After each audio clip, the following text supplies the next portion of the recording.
ഇതിലെ ഈശാവാസ്യം ഇതും സർവം എന്നുള്ളതിന്റെ അർത്ഥം അങ്ങ് പറഞ്ഞിട്ട് അത് നമ്മൾ തുടർച്ചയായിട്ട് മരണം ചെയ്യപ്പെടേണ്ടതാണ് എന്നുള്ള അർത്ഥത്തിലാണ് നമ്മൾ സംസാരിച്ചു വെച്ചത്.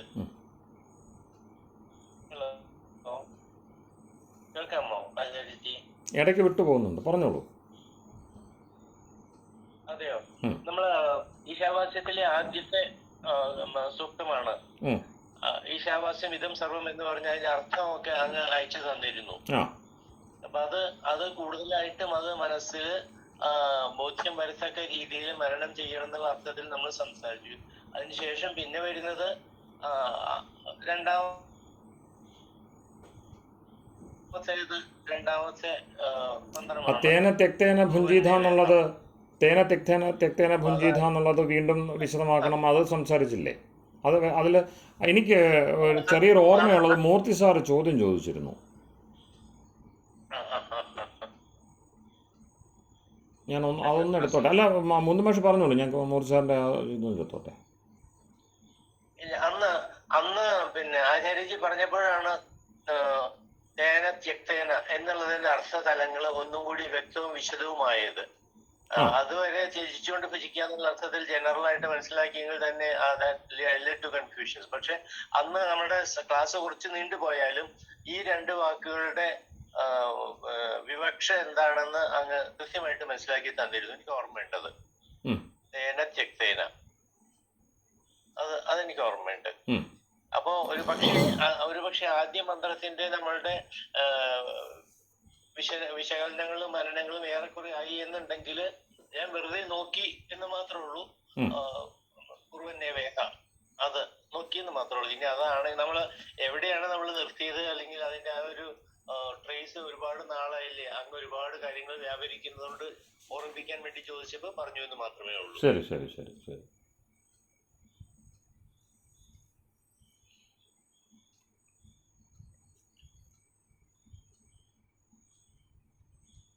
ഞാൻ ചോദിച്ചത് ചെറിയ സംശയമായിരുന്നു. ഭാഗ്യസൂത്രം വൈകുന്നേരം പിന്നെ ചാൻഡിങ് അത് അർത്ഥമുണ്ടാവുമോ? അതിന്റെ രാവിലെ അല്ലേ ചെയ്യേണ്ടെന്നൊരു സംശയം. അങ്ങനെ വൈകുന്നേരം ചെയ്യുന്നവരുണ്ടോ? അതാണ് ഞാൻ പറയാൻ കാര്യം. ഞാൻ 1-2 ഭാഗവത സേവയ്ക്കൊക്കെ പോയപ്പോഴും ഒരു രക്ഷാർത്ഥനയ്ക്ക് പോയപ്പോൾ അവരിങ്ങനെ ശ്രീ സൂക്തമൊക്കെ ജപിച്ചതിന് ശേഷം ഭാഗ്യസൂക്തം ജപിക്കുന്നത് ഞാൻ കണ്ടു. അതുകൊണ്ടാണ് എനിക്ക് അങ്ങനെ സംശയമുണ്ട്. ഞാൻ 1-2 പേരുടെ ചോദിക്കുകയും ചെയ്തു. അത് പുരോഹിതൻ തന്നെ ജപിക്കുന്ന കണ്ടു. പിന്നെ അമ്പലങ്ങളിലൊക്കെ ഭാഗ്യസൂക്തം പിന്നെ എന്താ പറഞ്ഞ അർച്ചന വൈകുന്നേരമൊക്കെ നടത്താറുണ്ട്. അതുകൊണ്ടാണ് എനിക്ക് സംശയം വന്നത്. അവിടെ അത് സമയം ഭഗകാലത്തിൽ ഉച്ചരിക്കേണ്ടതാണ് എന്ന് നിരുക്താദികളിൽ കൃത്യമായ സൂചനയുണ്ട്. ഭഗകാലം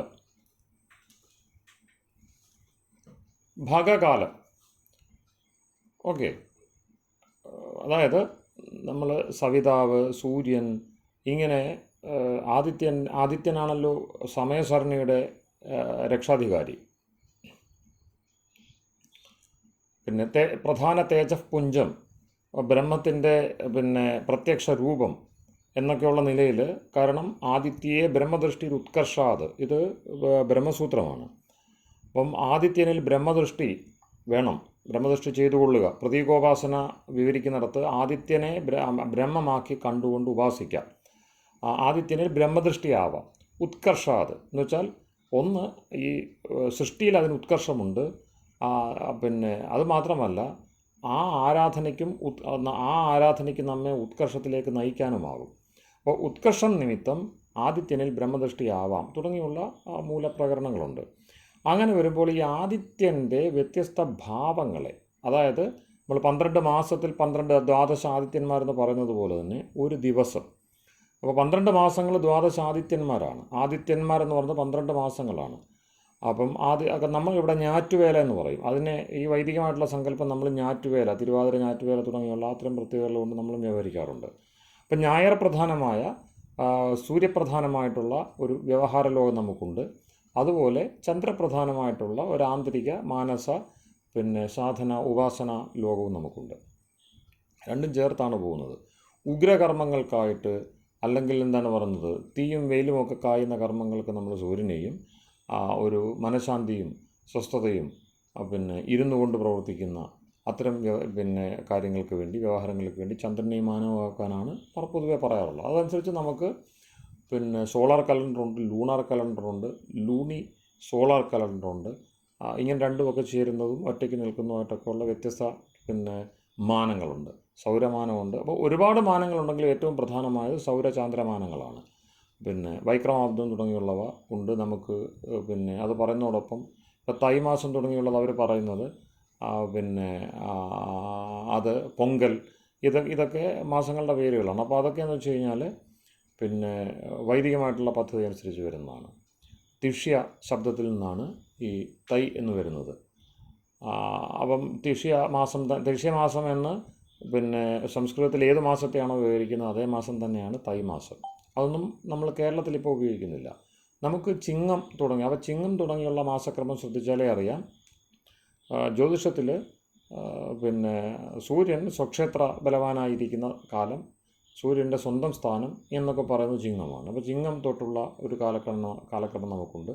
അപ്പം എന്തായാലും ആ ജനതയുടെ സ്വാഭാവികമായ ഒരു പിന്നെ ചായ്വ്, ജനതയുടെ സംസ്കൃതിയുടെ സ്വാഭാവികമായ ഒരു ചായ്വ് എങ്ങോട്ടാണോ അതനുസരിച്ചായിരിക്കും മിക്കവാറും ഇതിലേത് കലണ്ടറിനെയാണ് അവർ സ്വീകരിക്കുന്നത്. അത് വളരെ രസകരമായിട്ടുള്ള ഒരു കാര്യം. ജ്യോതിഷമാണല്ലോ കാലക്രിയാശാസ്ത്രം.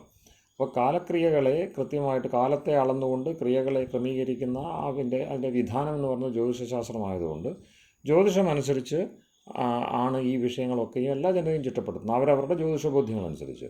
അപ്പോൾ അതിൽ പിന്നെ വളരെയധികം ജ്യോതിഷ ബോധ്യമുള്ള അല്ലെങ്കിൽ ജ്യോതിഷത്തിൻ്റെ പ്രയോഗവിധികളുള്ള ഒരു ദേശത്തെ ശ്രദ്ധിച്ചു കഴിഞ്ഞാൽ അറിയാതെ സംസ്കാരത്തിലും വളരെ ഔന്നത്യത്തിലായിരിക്കും. അങ്ങനെ സംസ്കാരത്തിൽ വളരെ ഔന്നത്യത്തിലിരിക്കുന്ന ഒരു ജനതയാണ് കേരളീയ ജനത. നമുക്കിവിടെ സായനം, നിരയണം തുടങ്ങിയുള്ള ഒരുപാട് പിന്നെ ജ്യോതിഷത്തിൻ്റെ പിന്നെ രീതിവിധാനങ്ങൾ നമുക്കുണ്ട്. അതുപോലെ സ്കന്ധങ്ങൾ സാധാരണ 3 ആയിരിക്കെ 6, 7, 8 സ്കന്ധങ്ങളുടെ പ്രയോഗം. ഇവിടെ മുഹൂർത്തവും പ്രശ്നവും നിമിത്തവും ഒക്കെ വെവ്വേറെ സ്കന്ധങ്ങളായിട്ട് പോലും പ്രവർത്തിക്കുന്ന പ്രശ്നം കേരളത്തിൻ്റെ പ്രശ്നമാർഗം എന്ന് പറയുന്നത് കേരളത്തിൻ്റെ പ്രത്യേകമായിട്ടുള്ള ഒരു ഇൻപുട്ടാണ്. അപ്പം ഇങ്ങനെയുള്ള ഒരുപാട് വിശേഷ സ്വഭാവങ്ങളുള്ള ഒരു സംവിധാനത്തിൽ വൈദിക വിധി അനുസരിച്ച് അപ്പോൾ സൂര്യപ്രധാനം, ചന്ദ്രപ്രധാനം എന്നുള്ള ബേസ് സംഗതി നമ്മൾ ജ്യോതിഷത്തിലൂടെ കടക്കുന്നു. ജ്യോതിഷം ഓരോ സംസ്കാരത്തെയും നിയന്ത്രിക്കുന്നു എന്നതാണ് സത്യം. പിന്നെ ഈ സംസ്കാരത്തെ നിയന്ത്രിക്കുന്ന വലിയൊരു ചരടും ഒരു ഉപകരണവുമായതുകൊണ്ടാണ് ജ്യോതിഷ ഖണ്ഡൻ തുടർച്ചയായിട്ട് നാസ്തികർ ചെയ്യുന്നത്. അവർക്ക് ജ്യോതിഷം 12 എന്ന് പറയുന്നവർക്ക് അസഹ്യമാണ്. 12 മാസമേ ഉള്ളൂ എന്നുള്ളതും 12 മാസം വ്യവഹരിക്കുന്ന പിന്നെ ജൂലിയൻ കലണ്ടറിനെയോ ഗ്രിഗോറിയൻ കലണ്ടറിനെയോ ഒന്നും അവർ എതിർക്കില്ല. ഈ പിന്നെ സ്റ്റാൻഡേർഡ് മെറിഡിയൻ അനുസരിച്ചുള്ള ഗ്രീൻവിച്ച് മെറിഡിയൻ അനുസരിച്ചുള്ള സമയക്രമീകരണങ്ങളിൽ ഈ 12 മാസം ചെയ്തിരിക്കുന്നു എന്നതിനെയും നാസ്തികർ അത്രയും അവരെതിർക്കില്ല. പക്ഷേ ജ്യോതിഷത്തിൽ 12 രാശി വന്നു, അത് തെറ്റാണ്. അതുകൊണ്ട് പകിട 13 എന്ന് പറഞ്ഞ് രവീന്ദ്രനെ പോലെയുള്ള നാസ്തികന്മാർ പുസ്തകം എഴുതുന്ന ആ ഒരു അവസ്ഥയുണ്ട്. ഇതൊക്കെ ഇരിക്കെ 12 മാസങ്ങളായിട്ട് നമ്മൾ 12 മാസങ്ങളെ ദ്വാദശാദിത്യന്മാരായിട്ട് കരുതുന്ന അതേ പദ്ധതിയിൽ പിന്നെ സൂര്യൻ്റെ ഭാവങ്ങളെ, ഒരു ദിവസത്തെ ദിനഭാവങ്ങളെയും കൃത്യമായിട്ട് എന്ത് ചെയ്യുന്നുണ്ട്, ഉൾക്കൊള്ളുന്നുണ്ട്. അത് നമ്മളുടെ കർമ്മകാണ്ഡത്തെ നയിക്കുവാൻ വേണ്ടിയാണ്. അതിലേറ്റവും പ്രധാനപ്പെട്ടതാണ് ഭഗകാലം എന്ന് പറയുന്നത്. പിന്നെ ഭഗകാലത്തിൽ ജപിക്കേണ്ടതായതുകൊണ്ടാണ് അത് ഭാഗ്യസൂക്തമാകുന്നത്. നമുക്ക് യാമങ്ങളുണ്ട് 3 മണിക്കൂറിൻ്റെ 3 മണിക്കൂർ വീതമുള്ള 8 യാമങ്ങൾ, 3 24, ഹോരകൾ 24, ഓരോ മണിക്കൂർ വീതമുള്ള. ഇതിനെല്ലാം ഓരോന്നിനും അനുഷ്ഠാനക്രമമായിട്ട് നല്ല ബന്ധമുണ്ട്. അപ്പോൾ ഏറ്റവും ഒടുവിലത്തെ രാത്രിയുടെ ഒടുവിലത്തെ യാമമാണ് സരസ്വതി യാമം. ആ സരസ്വതി യാമത്തിലെ ഒടുവിലത്തെ മുഹൂർത്തമാണ് ബ്രാഹ്മ മുഹൂർത്തം. അത് ബ്രാഹ്മമാകുന്നത് ബ്രാഹ്മീ വൃത്തികൾ, യജ്ഞം, ജപം, ധ്യാനം, സന്ധ്യ തുടങ്ങിയുള്ള കർമ്മങ്ങളുടെ നിശ്ചയമായ ആരംഭം അവിടെ നടന്നിരിക്കണം. അതിനോടകം പൂർത്തിയാക്കിയിരിക്കാം, അല്ലെങ്കിൽ അവിടെ അത് തുടങ്ങുകയോ അത് നിവൃത്തമാവുകയോ ചെയ്യേണ്ടതുണ്ട് എന്നതുകൊണ്ടാണ് അതിനെ ബ്രാഹ്മ മുഹൂർത്തം എന്ന് തന്നെ പറയുന്നത്. അപ്പം ബ്രാഹ്മേ മുഹൂർത്തെ ബുദ്ധിയത തുടങ്ങിയുള്ള സ്മൃതിശാസ്ത്രങ്ങളും ധർമ്മശാസ്ത്ര വിധാനങ്ങളും ഒക്കെ എല്ലായിടത്തും കാണാം. നമുക്ക് ഗൃഹസൂത്രങ്ങളിൽ കാണാം. അതൊരു വലിയ പരമ്പരയാണ്. ഭാരതം മുഴുവൻ നിലനിൽക്കുന്ന ഒരു വലിയ പരമ്പരയാണ് ഈ ബ്രാഹ്മ മുഹൂർത്തത്തിൽ എഴുന്നേൽക്കുക എന്നത്. ആരോഗ്യമുള്ളവർ, കൂടുതൽ നിഷ്ഠയുള്ളവർ, മഹാവ്രതികളായിട്ടുള്ളവർ 3 മണിക്ക് എഴുന്നേറ്റും സരസ്വതി യാമത്തിൻ്റെ ആരംഭത്തിൽ എഴുന്നേൽക്കും. എന്തായാലും 6 മണിക്ക് മുമ്പ് എഴുന്നേൽക്കുന്ന ഒരു രീതി നമുക്ക് പൊതുവായിട്ടുണ്ട്. ഈ 6 മണിക്ക് മുമ്പ് എഴുന്നേൽക്കുക എന്ന് പറയുമ്പോൾ ഉദയത്തിന് മുമ്പ് എന്ന് തന്നെയാണ് അർത്ഥം. ഉദയത്തിന് മുമ്പുള്ള സൂര്യൻ്റെ പേരാണ് ഭഗൻ. ഉദയത്തിന് ശേഷമാണ് അദ്ദേഹം സവിതാവാകുന്നത്. അപ്പോൾ സവിതൃഗായത്രി ഉദയത്തിന് ശേഷവും ഭാഗ്യസൂക്തം അതിന് മുമ്പുമാണ് ജപിക്കേണ്ടത്. ഭാഗ്യം എന്ന് പറയുന്നത് ഭഗനുമായിട്ട് ബന്ധപ്പെട്ടതുകൊണ്ടാണ് അത് ഭാഗ്യമാകുന്നത്. ഭഗസംബന്ധിയാണ് അവിടെ ഭാഗ്യം എന്ന് പറയുന്നത്. അപ്പം അതിൻ്റെ എന്താണ് കർമ്മകാണ്ഡത്തിൽ ഈ പറയുന്ന കാലഗണന ഇത് ഭഗകാലമാണ് എന്ന് ജ്യോതിഷവും വേദശാസ്ത്രവും പറയുന്നതോടൊപ്പം ഭാഗ്യസൂക്തം എന്തിനു വെച്ചിരിക്കുന്നു? ഓരോ ദിനത്തെയും എങ്ങനെ സ്വീകരിക്കണം, എന്തെല്ലാം കാര്യങ്ങളാണ് ഒരു വ്യക്തി ആ സമയത്ത് ചിന്തിക്കേണ്ടത്, ആ ദൈനംദിന വൃത്തികളെ എങ്ങനെ ക്രമീകരിക്കണം, ഈ വിഷയങ്ങളൊക്കെയാണ് ഭാഗ്യസൂക്തത്തിൽ പറയുന്നത്. അപ്പോൾ അതിനെ നമ്മൾ ഭാഗ്യം എന്ന് രൂഢി പറയുമ്പോൾ എന്താ? സൗഭാഗ്യം. പിന്നെന്താണ് നമുക്ക് അർത്ഥമുള്ളത്? ഐശ്വര്യം. ഈ അർത്ഥങ്ങളിലേക്ക് അത് രൂഢിയായിട്ട് മാറിയെങ്കിലും ഭഗസംബന്ധിയാണ്. എന്ന് വെച്ചാൽ ആ സമയത്ത് സൂര്യൻ്റെ രശ്മികൾ മനസ്സിലും ചിന്തയിലും പ്രത്യേകതരം പ്രഭാവമുണ്ടാക്കുന്നു, വിശേഷിച്ച് മന്ത്രത്തിൻ്റെ സഹായത്തോടെ. ഏതൊരു കാര്യവും മന്ത്രപൂതം എന്ന് പറഞ്ഞാൽ മന്ത്രപൂതമാകും. മന്ത്രം കൊണ്ട് അതിനെ കൂടുതൽ ശുദ്ധമാക്കാൻ കഴിയും. നമ്മൾക്ക് ആ കാര്യം മന്ത്രമില്ലാതെയും ചെയ്യാം, പക്ഷെ മന്ത്രം കൊണ്ട് ചെയ്യുമ്പോൾ അവബോധം കുറച്ചുകൂടെ, ഉള്ളിലുള്ള ബോധം, ആത്മാവ് കുറച്ചുകൂടെ പ്രബുദ്ധമാകും. അപ്പോൾ പ്രബുദ്ധമായ ഒരു ആത്മാവിൻ്റെ സാന്നിധ്യം ആ കർമ്മത്തെ എന്തുകൊണ്ടും എന്ത് ചെയ്യും? കൂടുതൽ സമ്പന്നമാക്കും, കൂടുതൽ ഐശ്വര്യപൂർണ്ണമാക്കും. അത് സഹജവും സ്വാഭാവികമായിട്ടുള്ള കാര്യമാണ്. ഇവിടുത്തെ വിഷയം സൂര്യൻ്റെ രശ്മികളുടെ സഞ്ചരണം സൂര്യോദയത്തിന് മുമ്പ് എങ്ങനെയാണോ, അതിന് ശേഷം എങ്ങനെയാണോ, ഉച്ചയ്ക്ക് എങ്ങനെയാണോ, സായങ്കാലത്ത് എങ്ങനെയാണോ, എല്ലാം വ്യത്യാസമുണ്ട്. അപ്പോൾ ശിബിവിഷ്ട എന്ന് വിഷ്ണുവിനെ വിളിക്കും. വിഷ്ണു ദ്വാദശ ആദിത്യന്മാരിൽ ഒരാളാണ്. വിഷ്ണുവിൻ്റെ പ്രത്യേകത ശിബിവിഷ്ടനാണ്, രശ്മികളിലൂടെ പ്രവർത്തിക്കുന്നവനാണ്. അപ്പം ആദിത്യരശ്മികൾക്ക് ഈ രസദാനാദാന പ്രവൃത്തികളുണ്ട്. അത് രസത്തെ ഈ ജീവജാലങ്ങൾക്ക് നൽകുകയും ജീവജാലങ്ങളിൽ നിന്ന്, വിശേഷിച്ചും സസ്യാദികളിൽ നിന്ന് രസത്തെ സ്വീകരിക്കുകയും ചെയ്യും. അതുകൊണ്ടാണ് ശിബിവിഷ്ട എന്ന നാമം. ഇതെല്ലാം വിഷ്ണുവിൻ്റെ പ്രവർത്തനങ്ങൾ തന്നെയാണ്. കാരണം നമുക്കിടയിൽ ജീവിച്ചിരിക്കുന്ന, നമുക്കിടയിൽ പ്രവർത്തിക്കുന്ന, നമ്മെ സ്നേഹിക്കുന്ന, നമ്മെ കെട്ടിപ്പുണർന്നിരിക്കുന്ന അന്തര്യാമിയുടെ ശുദ്ധനാമമാണ്, വൈദിക നാമമാണ് വിഷ്ണു എന്നത്. അത് ഏതെങ്കിലും ഒരു മൂർത്തിയുടെ പേരല്ല. അങ്ങനെ ഇരിക്കുന്ന ആ വിഷ്ണു ആദിത്യനിലൂടെ പ്രവർത്തിക്കുമ്പോൾ അദ്ദേഹം ശിബിവിഷ്ടനാകുന്നു. അപ്പോൾ ഈ ശിബിവിഷ്ടത എന്ന് പറഞ്ഞാൽ രശ്മികളിലൂടെ അതാത് കാലത്ത് വിശേഷമായ അനുഗ്രഹം ചൊരിയുക എന്ന് തന്നെയാണ് അർത്ഥം. അപ്പോൾ രാവിലെ എഴുന്നേറ്റ് ഐശ്വര്യത്തിന് വേണ്ടിയുള്ള ചിന്ത ചെയ്യാത്ത, ഐശ്വര്യത്തിന് വേണ്ടി പ്രബുദ്ധമാകാത്ത ബുദ്ധിയും മനസ്സും ഉള്ള ഒരു വ്യക്തിക്ക് ഐശ്വര്യ സമ്പാദനത്തിന് തടസ്സമുണ്ടാകും. അതാത് ദിവസം ഓരോ ഭാഗ്യ പൊതിയായിട്ട്, അല്ലെങ്കിൽ ഒരു സമ്മാന പൊതിയായിട്ടാണ് ഈശ്വരൻ ഒരുക്കി തരുന്നത് ഓരോ ദിവസവും. അപ്പോൾ അടുത്ത ദിവസം എന്ത് സമ്മാനമാണ്? കാരണം നമുക്ക് അപ്രതീക്ഷിതയുണ്ട്. അടുത്ത ദിവസം എന്തെന്ന് എനിക്കറിയില്ല, അടുത്ത ദിവസത്തെ സംബന്ധിച്ചുള്ള ആകാംക്ഷ എനിക്കുണ്ട്. ഇതൊക്കെ ഇരിക്കെ സ്ഫൂർത്തിയോടുകൂടി കർമ്മം ചെയ്തു പോകുന്ന ഒരു വ്യക്തിക്ക്, ആത്മാവിന്, മരണമല്ല മുമ്പിലുള്ളത്, പ്രതീക്ഷയാണ് മുമ്പിലുള്ളത്. മരണോന്മുഖമായി ജീവിക്കാൻ പല മതഗ്രന്ഥങ്ങളും പറയാറുണ്ട്. അങ്ങനെ പലരും ചെയ്യാറുമുണ്ട്. നാളെ ഞാൻ മരിച്ചാൽ എന്തായിത്തീരും? അതുകൊണ്ട് അത്രയും ഉദ്വേഗത്തോടുകൂടി, അത്രയും ആവേശത്തോടു കൂടി, ആക്കത്തോടു കൂടി ഇന്നത്തെ കർമ്മം ചെയ്തു തീർക്കാമല്ലോ, അത് പ്രാക്ടീസ് ചെയ്യുന്നവരുണ്ട്. അതായത് ഉഴപ്പി ഒരു നിമിഷം പോലും പോകാതിരിക്കുവാൻ വേണ്ടി മരണോന്മുഖമാണ്, ഞാൻ നാളെ മരിക്കും എന്ന ഉറപ്പോടുകൂടി ജീവിച്ചു പോവുക. അതൊരു വഴിയാണ്. അതേസമയം ഞാൻ ജീവിക്കുകയാണ്, ജിജീവിഷേത് ശതം സമ. നമുക്കിനി അടുത്ത മന്ത്രത്തിൻ്റെ മുഖ്യ പ്രബോധനം അതാണ്. കുറുവന്നേവേഹ കർമാണി ജിജീവിഷേത്. അപ്പോൾ അവിടെ ഈ മരണ ഇച്ഛ അല്ല വേദം വിധിക്കുന്നത്, മരണേച്ഛയല്ല, മരണത്തെ കണ്ടു മരണോന്മുഖ വിചാരമല്ല, മറിച്ച് ജീവോന്മുഖ വിചാരമാണ്. ഞാൻ ജീവനാണ്. ജീവൻ എന്താണ്? ജീവപ്രാണധാരണി. പ്രാണനെ ധാരണം ചെയ്യുവാനുള്ള ശക്തി എന്നിൽ നിക്ഷിപ്തമാക്കിയാണ് ഈശ്വരനൂടെ വിട്ടിരിക്കുന്നത്. ഈശ്വരവിരുദ്ധമായ കർമ്മങ്ങൾ എപ്പോഴെങ്കിലും ചെയ്തുകൊണ്ട് എനിക്ക് ആയുസ്വറുതി വന്നേക്കാം, അത് എൻ്റെ മുറയ്ക്ക് വരട്ടെ. അപ്പം 2 ആയുസ് സാധ്യത നമുക്കുണ്ട്. നിശ്ചിതായുസുണ്ട്, അനിശ്ചിതായുസുണ്ട്. നിത്യായുസല്ല അനിത്യായുസ് എന്ന് ശാസ്ത്രം പറയും. ആയുഷോ നിത്യത്വാത്, ആയുഷോ അനിത്യത്വാത്, 2 തരം വിധികൾ കാണും. പലരും അത് ശ്രദ്ധിക്കാറില്ല. വിധികൾക്ക് ചിലപ്പം വൈരുദ്ധ്യം തോന്നും. അതെന്തുകൊണ്ടാണ്? ആയുഷോ നിത്യത്വാത്, ആയുഷ് നിത്യമാണെങ്കിൽ ക്രമവിധി ചെയ്യാൻ പറയും. ഉദാഹരണം പറഞ്ഞാൽ, ആശ്രമത്തിൽ 4 ആശ്രമങ്ങളുള്ളപ്പോൾ അവിടെ ആയുസ് നിത്യമെന്ന ബോധവും ഉറപ്പും ദാർഢ്യവും മുന്നോട്ട് നയിക്കുന്ന ആളുകൾക്ക് ബ്രഹ്മചര്യം, ഗാർഹസ്ഥ്യം, വേണമെങ്കിൽ വാനപ്രസ്ഥം, അത് വികല്പമാണ്, നിർബന്ധമില്ല, സന്യാസം. അപ്പോൾ ഗാർഹസ്ഥ്യവും വാനപ്രസ്ഥവും വൈകല്പികമാണ്, വേണമെങ്കിൽ മതി, നിർബന്ധമില്ല. ഒരു വ്യക്തിയെ സംബന്ധിച്ചാണ്. പക്ഷേ സമൂഹത്തെ സംബന്ധിച്ച് അതല്ലാത്തത് കൊണ്ട് വാനപ്രസ്ഥത്തെ ശ്രീനാരായണ ഗുരുദേവനെ പോലുള്ളവർ ഒഴിവാക്കുന്നുണ്ട്. അദ്ദേഹം വൈദിക കാലത്തെ പ്രമാണവും നൽകുന്നുണ്ട്. ഞാൻ ദീർഘമായിട്ട് പറയാൻ കാരണം ഇന്നത്തെ കുറേ വിഷയങ്ങളുള്ളതുകൊണ്ട് ഭാഗ്യസൂക്തത്തിലേക്ക് തിരിച്ചു വരാം. അപ്പോൾ വൈകല്പികമായിട്ട് അതിനെ സ്വീകരിക്കേണ്ടതില്ല എന്ന ഒരു തീരുമാനമാണ് ശ്രീനാരായണ സ്മൃതിയിൽ ഗുരുദേവൻ മുന്നോട്ട് വച്ചിരിക്കുന്നത്. അതിന് അദ്ദേഹം വൈദിക കാലത്തെ പ്രമാണമാക്കുകയും ചെയ്യുന്നു. വൈദിക കാലത്ത് മൗലികമായി 3 ആശ്രമങ്ങളെ ഉണ്ടായിരുന്നുള്ളൂ.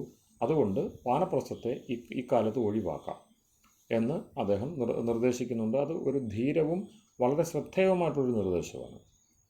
കാരണം നമുക്ക് ഈ ലക്ഷ്യം അല്ലെങ്കിൽ നമ്മളുടെ ഉപാധി എന്ന് പറയുന്നത് 3ആണ്. ഏത് ക്രമമാണ് എങ്കിലും ഏറ്റവും നല്ല ക്രമം ജ്ഞാനം, ഉപാസന, കർമ്മം. കർമ്മം, ഉപാസന, ജ്ഞാനം എന്നൊക്കെ പറയാറുണ്ട് ആളുകൾ. പക്ഷേ ഏറ്റവും നല്ല സരളമായ, ഏറ്റവും വ്യാപകമായ, ഏറ്റവും പ്രബുദ്ധമായിട്ടുള്ള ക്രമം, ആ ക്രമം ഒന്ന് ഓർത്തിരിക്കണം നിങ്ങൾ. ജ്ഞാനം, ഉപാസന അല്ലെങ്കിൽ ഭക്തി, കർമ്മം. അപ്പം ജ്ഞാനം, ഭക്തി, കർമ്മം ഇതാണ് വിശിഷ്ടമായ ക്രമം. കാരണം അറിയുക, ആദ്യം അറിയേണ്ടത് അറിയുക. ഇത് ബ്രഹ്മചര്യത്തിൽ സാധിച്ചിരിക്കണം. ഇത് സാധിച്ചിരിക്കണം. അറിയേണ്ടത് എന്തോ അത് അറിയുക എന്നത്. അറിഞ്ഞു കഴിഞ്ഞാൽ ഭക്തി ഉണ്ടാവും. ആ ഭക്തിയുടെ കാലമാണ് ഗാർഹസ്ഥ്യം എന്ന് പറയുന്നത്.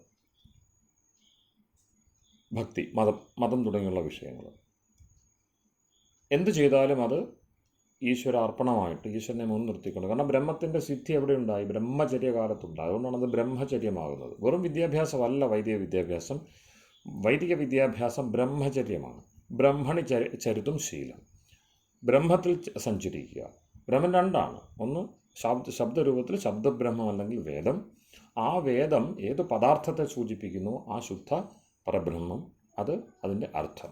അപ്പം ശബ്ദബ്രഹ്മവും അർത്ഥബ്രഹ്മവുമുണ്ട്. അർത്ഥബ്രഹ്മമാണ് സാക്ഷാത്. ഇത് രണ്ടിലും സഞ്ചരിക്കുവാനുള്ള ദാർഢ്യവും വിനയവുമൊക്കെയാണ് ബ്രഹ്മചര്യകാലത്ത് വേണ്ടത്. അപ്പോൾ അവിടെ നമ്മൾ ബ്രഹ്മത്തെ അറിഞ്ഞു. അതിന് വലിയ നൂറ്റാണ്ടുകളുടെ യുഗങ്ങളുടെ തപസ്സിൻ്റെ ആവശ്യമില്ല. വ്യവസ്ഥയിലൂടെ പോയാൽ ബ്രഹ്മത്തെ നിങ്ങൾക്കറിയാൻ കഴിയും.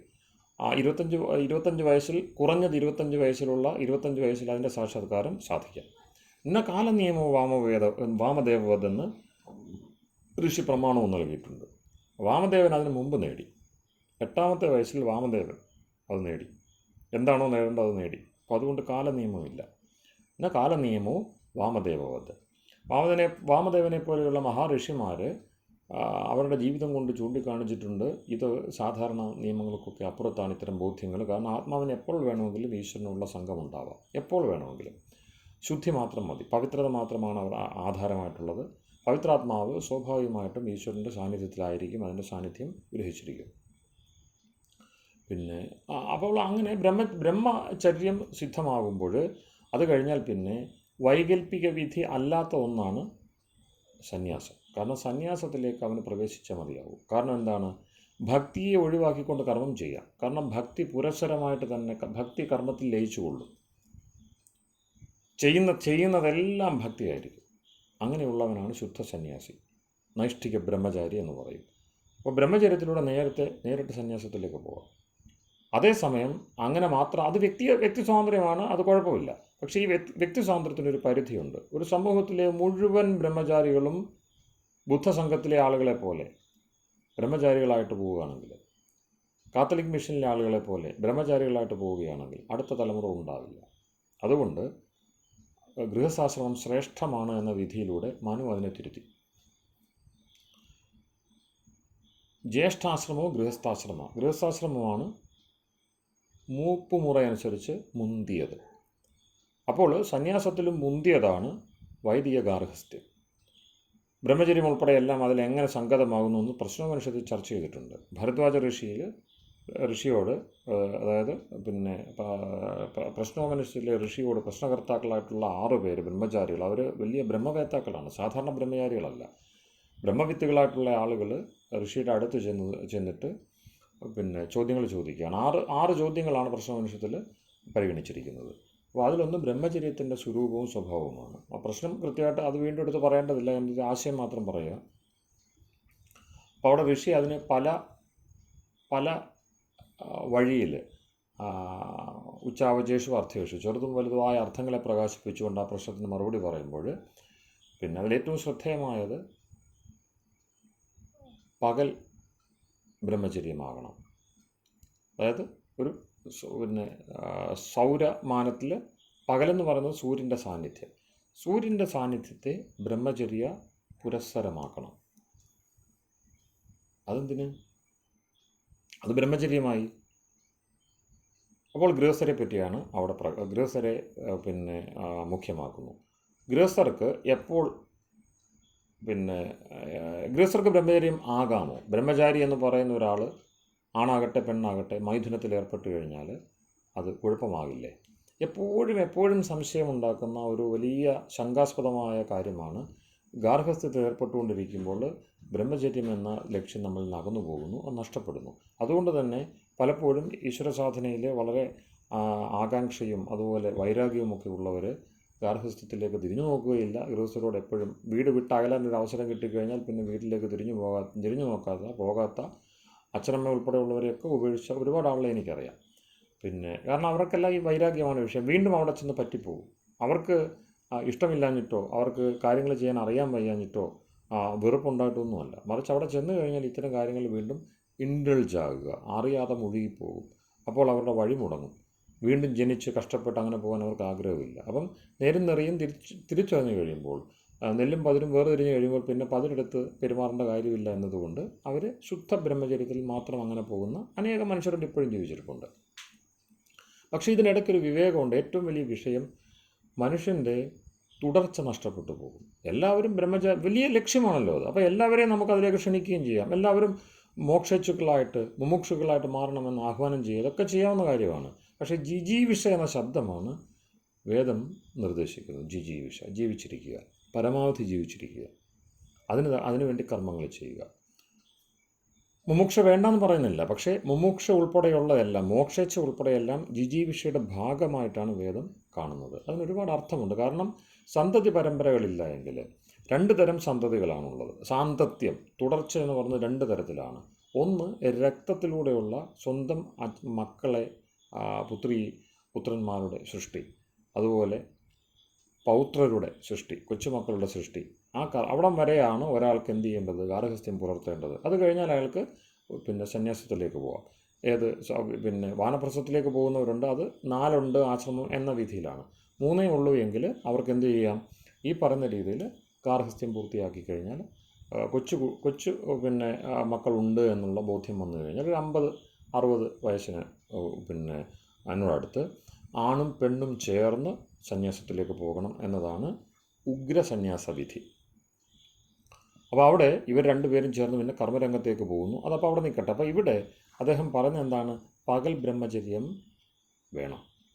അഥവാ പകൽ ആരാണോ മൈഥുനത്തിൽ ഏർപ്പെടാത്തത് പകൽ സൂര്യനുള്ളപ്പോൾ, സൂര്യനെ സാക്ഷിയാക്കി മൈഥുനത്തിൽ ഏർപ്പെടാത്തവർക്ക് അത് ബ്രഹ്മചര്യ വിധിയാണ്.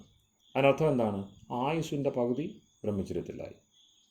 പിന്നെ അവൻ എപ്പം ചെയ്താലും എപ്പം മൈഥുനത്തിൽ ഏർപ്പെട്ടാലും അത് രാത്രിയിൽ മാത്രമേ ഉള്ളൂ. അപ്പോൾ പകൽ കാലത്ത് എന്തുകൊണ്ടത് നിഷേധിച്ചു? അപ്പോൾ പറയുന്നു, നിന്റെ പ്രാണനാണ് ആ ഉദിച്ചു നിൽക്കുന്നത്. എൻ്റെ ഓർമ്മ ശരിയാണെങ്കിൽ പ്രാണോഹ്യേഷ ഉദയതി സൂര്യ, നിന്റെ പ്രാണനാണ് അവിടെ ഉദിച്ചു നിൽക്കുന്നത്. അപ്പോൾ പകല് മൈഥുനം ആചരിക്കുമ്പോൾ എന്തു ചെയ്യുന്നു? പ്രാണനഷ്ടമുണ്ടാകുന്നു. നമ്മളുടെ വിഷയം എന്താണ്? ജീവപ്രാണധാരണെ. ജീവത്വം ആത്മാവിന് അപ്പോഴേ വരെയുള്ളൂ പ്രാണധാരണം ചെയ്യാനുള്ള കെൽപ്പ് നിലനിൽക്കുമ്പോൾ. അപ്പോൾ പകലുള്ള മൈഥുനക്രമങ്ങൾ, അതുപോലെ വിപരീത മൈഥുനാചരണങ്ങൾ ഏറ്റവും വലിയ രീതിയിൽ പ്രാണനഷ്ടമുണ്ടാക്കും. ശുക്ലനഷ്ടം വന്നാൽ എന്തെന്നൊക്കെ ചോദിക്കുന്നവരുണ്ട്. അവരൊന്നും ഇത്തരം വിഷയങ്ങൾ ഗൗരവത്തോടെ പഠിച്ചിട്ടോ വലിയ ദിനചര്യകളെ, പിന്നെ വലിയ ഋതുചര്യകളെ, അതുപോലെ തന്നെ സംസ്കാരങ്ങളുടെ സന്തതി പരമ്പരകളെ ശ്രദ്ധിച്ചിട്ടല്ല.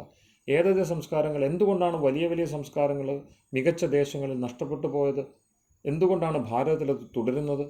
ഭാരതം പോലെയുള്ള ദേശങ്ങളിൽ സാന്തത്യം, 2 തരം സാന്തത്യം ഉണ്ടെന്ന് ഞാൻ പറഞ്ഞില്ല. ഒന്ന് രക്തബന്ധത്തിലൂടെ, പിന്നെയോ ജ്ഞാനത്തിലൂടെ. അപ്പോൾ കർമ്മത്തിലൂടെ ഉള്ളതാണ് ഈ പറയുന്ന അച്ഛൻ, അമ്മ, അങ്ങനെയുള്ള പിതൃയാനം എന്ന് പറയുന്നത്. ജ്ഞാനത്തിലൂടെ ഉള്ളതാണ് ദേവയാനം. നല്ല ശിഷ്യരുടെ പരമ്പര ഉണ്ടാവണം, വിദ്യയുടെ പരമ്പര ഉണ്ടാവണം. അപ്പോൾ അറിവിൻ്റെ പരമ്പരയും കർമ്മം ചെയ്യുന്ന പരമ്പരയും രണ്ടും നിലനിർത്താൻ പാകത്തിനുള്ള പുത്രോത്പത്തി ഉണ്ടാവാതെ രക്ഷയില്ല. അതുകൊണ്ട് ഗാർഹസ്ഥ്യം വേണം, വിധിവത്തായിട്ട് അത് ചെയ്തിരിക്കണം. അത് പിന്നെ ഉഗ്രവൈരാഗ്യമുള്ളവരെ സംബന്ധിച്ച് ശരി, കാരണം അവർ നേരത്തെ തന്നെ തീർത്തിട്ട് ഉഗ്രവൈരാഗ്യം അപ്പോഴേ ഉണ്ടാവുള്ളൂ. സാധാരണ നിലയിൽ ഒരു വ്യക്തി മനുഷ്യരിൽ എടുത്തു കഴിഞ്ഞാൽ ആ ആണോ പെണ്ണോ, ആണിൻ്റെയും പെണ്ണിൻ്റെയും സാമാന്യ ലക്ഷണങ്ങളുണ്ട് എങ്കിൽ അവരിൽ മൈഥുനത്തിന് വേഴ്ചയ്ക്കുള്ള ആകാംക്ഷയും അവിടെ ഉണ്ടാവും, രതി ഉണ്ടാവും. പിന്നെ അവർക്ക് രഥത്തിലൂടെ അല്ലാതെ അതിന് തൃപ്തി ഉണ്ടാവില്ല. അതുകൊണ്ടാണ് ദമ്പത്യോർഹിരഥം. ഈ രഥം, സുരഥം എന്ന് പറയുന്ന കർമ്മം ദമ്പതികൾക്കാണ് പറഞ്ഞിട്ടുള്ളത്. കാരണം അവിടെ എന്തുണ്ടാകുന്നു? അവിടെ ഇഴയെടുപ്പ് ഉണ്ടാകുന്നു, അതിലൂടെ സന്തതികളുടെ സൃഷ്ടി ഉണ്ടാകുന്നു. നല്ല സന്തതികളുടെ സൃഷ്ടി ഉണ്ടാകുമ്പോൾ സ്വാഭാവികമായിട്ടും ഈ രഥം ക്രമീകരിക്കപ്പെടും. അല്ല എങ്കിൽ ഒരു കാരണവശാലും തൃപ്തി ഉണ്ടാവില്ല. ആണിനാവട്ടെ പെണ്ണിനാവട്ടെ ഈ മൈഥുന കർമ്മത്തിൽ ഏർപ്പെട്ട് തൃപ്തി ഉണ്ടാകുന്ന വിഷയമേ ഇല്ല. ആർക്കെങ്കിലും തൃപ്തി ഉണ്ടാകുന്നുണ്ട് എങ്കിൽ അവർ സന്തതികളുടെ ഉത്പത്തിയിലൂടെയാണ് തൃപ്തി നേടുന്നത്. അങ്ങനെ വന്നു കഴിയുമ്പോൾ പ്രായം കൊണ്ട് എഴുന്നേറ്റ് നടക്കാൻ വയ്യാതെ എനിക്ക് പിന്നെ എന്ത് ചെയ്യുന്നു, ഞാൻ ആ കർമ്മത്തിൽ നിന്ന് വിരതി നേടിയിരിക്കുന്നു എന്നതുകൊണ്ട് എന്താവുന്നില്ല, തൃപ്തി എന്ന് പറയുന്ന ഘട്ടത്തിലേക്ക് എത്തുന്നില്ല. എല്ലാ ആരോഗ്യവും ഇരിക്കെ ഈ വിരതി അല്ലെങ്കിൽ വൈരാഗ്യം അനുഭവിക്കാൻ കഴിയും സന്തതികളുടെ പരിപാലനത്തിലൂടെ. ഇങ്ങനെയുള്ള ഒരുപാട് കാര്യങ്ങളെ മുൻനിർത്തിക്കൊണ്ടാണ് ഋഷി അവിടെ പറഞ്ഞത്, പകൽ മൈഥുനത്തിൽ നിന്നും വിട്ടു നിന്നാൽ ബ്രഹ്മചര്യമായി. ആയുസ് തന്നെ പകുതി മാറി. പിന്നെയോ വളരെ അനായാസമായിട്ട് പകൽ നേടുന്ന ഊർജം കൊണ്ട് ബാക്കി ഇനി അവന് ധാതുനഷ്ടം ഉൾപ്പെടെയുള്ള അവൾക്കോ ധാതുനഷ്ടം ഉൾപ്പെടെയുള്ള കാര്യങ്ങൾ ഉണ്ടായാലും അതിനൊക്കെ ഒരു ക്ഷതിപൂർത്തി ഉണ്ടാവാൻ പാകത്തിന് ആ മെറ്റബോളിസം ഉപാപചയ ശരീരത്തിൻ്റെ ഉപാപചയ പ്രക്രിയ നിലനിന്നുകൊള്ളും, വ്യവസ്ഥപ്പെട്ടുകൊള്ളും. അപ്പോൾ പ്രാണശക്തിയെ നിലനിർത്താൻ ജീവത്വം ജീവാത്മാവിൽ ഉറച്ചിരിക്കുവാൻ വേണ്ടി ഈ സൗരവ്രതം പാലിക്കണം എന്നതാണ് ഒന്നാമത്തെ കാര്യം. ഇതെല്ലാവർക്കും ബാധകമാണ്. ഇത് വിശേഷിച്ച് ബാധകമായിരിക്കുന്ന ഗൃഹസ്ഥനാണ്. അത് കഴിഞ്ഞ് വീണ്ടും എങ്ങനെയെന്ന് ചോദിക്കുമ്പോൾ അത് ഋതു അറിഞ്ഞു വേണം. അപ്പോൾ ദിനം അറിഞ്ഞു വേണം, ഋതു അറിഞ്ഞു വേണം. ഋതു അറിഞ്ഞു വേണമെന്ന് പറയുമ്പോൾ എന്താണ്? അവിടെ ഋതുവിൻ്റെ പ്രതീകം സ്ത്രീയാണ്. മൈഥുന കർമ്മത്തിൽ ഋതുവിൻ്റെ പ്രതീകം സ്ത്രീയാണ്. സ്ത്രീക്കാണ് ഋതുമതിയാകുന്ന സ്ത്രീയാണ്. അപ്പം അവളുടെ ആവശ്യം നോക്കിക്കൊണ്ട് വേണം ചെയ്യാൻ.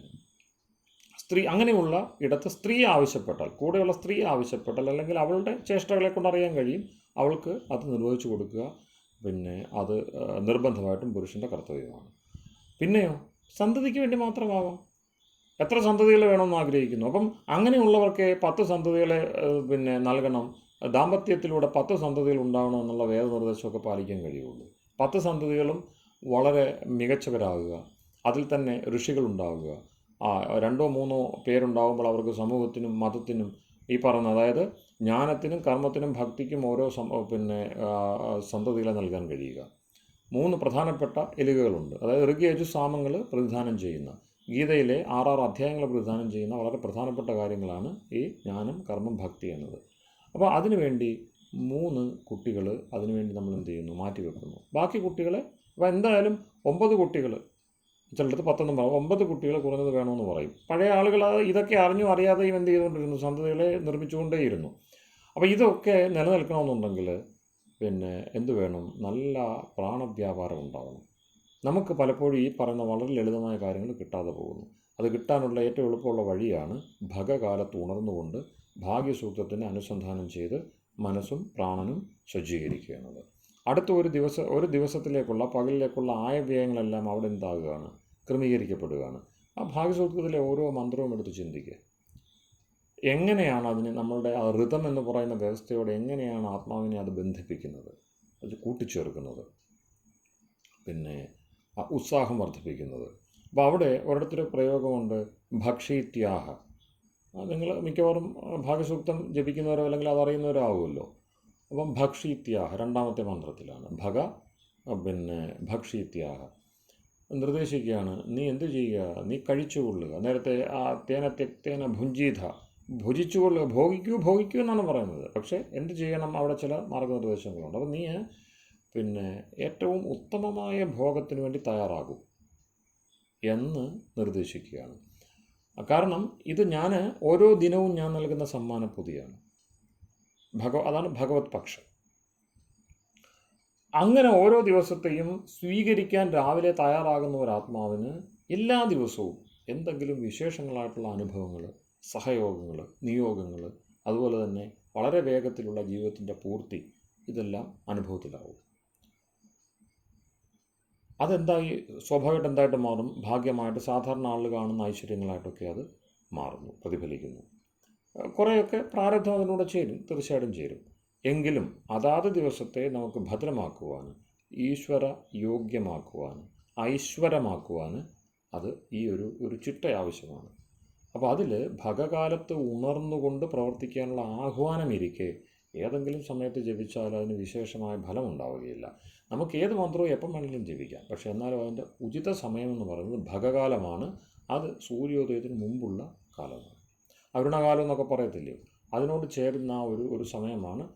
സൂര്യൻ്റെ രശ്മികൾ പൊന്തി വന്നിട്ടില്ല, അതിന് തൊട്ട് മുമ്പുള്ള ആ കാലത്ത് അവിടെ നിന്നും പിന്നെ വിക്ഷിപ്തമാകുന്ന, നമ്മളിലേക്ക് എത്തിച്ചേരുന്ന രശ്മികൾക്ക് വേറൊരു രസഭാഗം നമ്മൾ തീർക്കാൻ കഴിയും.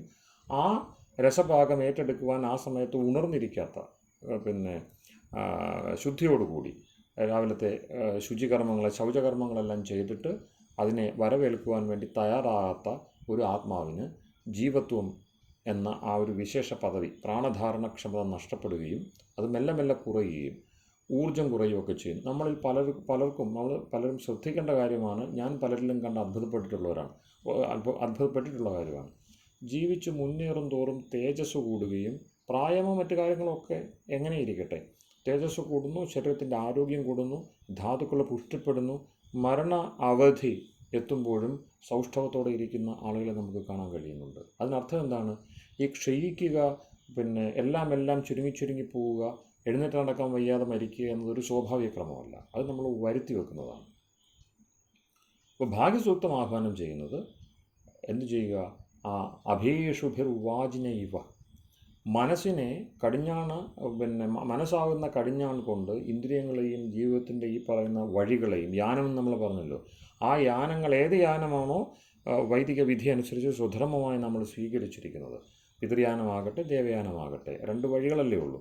ആ 2 വഴിയിലൂടെയും വലിയ തോതിൽ കുതിര സവാരി ചെയ്യുവാൻ മനസ്സിൻ്റെ കടിഞ്ഞാണ് കയ്യിലേന്തി ആ മനസ്സിൻ്റെ 4 വശങ്ങളിൽ, അല്ലെങ്കിൽ ആ ചക്രത്തിൻ്റെ ഒരു 4 ഭാഗം, 90 ഡിഗ്രിയുള്ള 4 ഭാഗങ്ങളെ കൽപ്പിച്ചാൽ അതിൽ 4 വേദങ്ങളായിരിക്കണം ആരക്കാലുകളായിട്ട് ഇരിക്കേണ്ടത്. ഇതൊക്കെയാണ് അവിടെ നിർദ്ദേശിക്കുന്നത്. ആ ഓരോ മന്ത്രവും എടുത്ത് മനനം ചെയ്യേണ്ടതാണ്. സമ്പൂർണ്ണമായിട്ടുള്ള ജീവിത ദർശനമാണ് അതിലൂടെ നൽകുന്നത്. അത് ഓരോ ദിവസവും അതിലേതെങ്കിലുമൊക്കെ നമുക്ക് ചൊല്ലി വരുമ്പോൾ അത് ഫ്ലാഷിലേക്ക് എത്തും. മറ്റൊന്നാണ് നൃപന്തസ്യാമ. എന്താണ് മറ്റൊരു ഭാഗ്യം? എന്താണ്? അനാവാധ്യ മനുഷ്യരൊത്ത് ഞാൻ നിരവധി മനുഷ്യവാനായിത്തീരട്ടെ.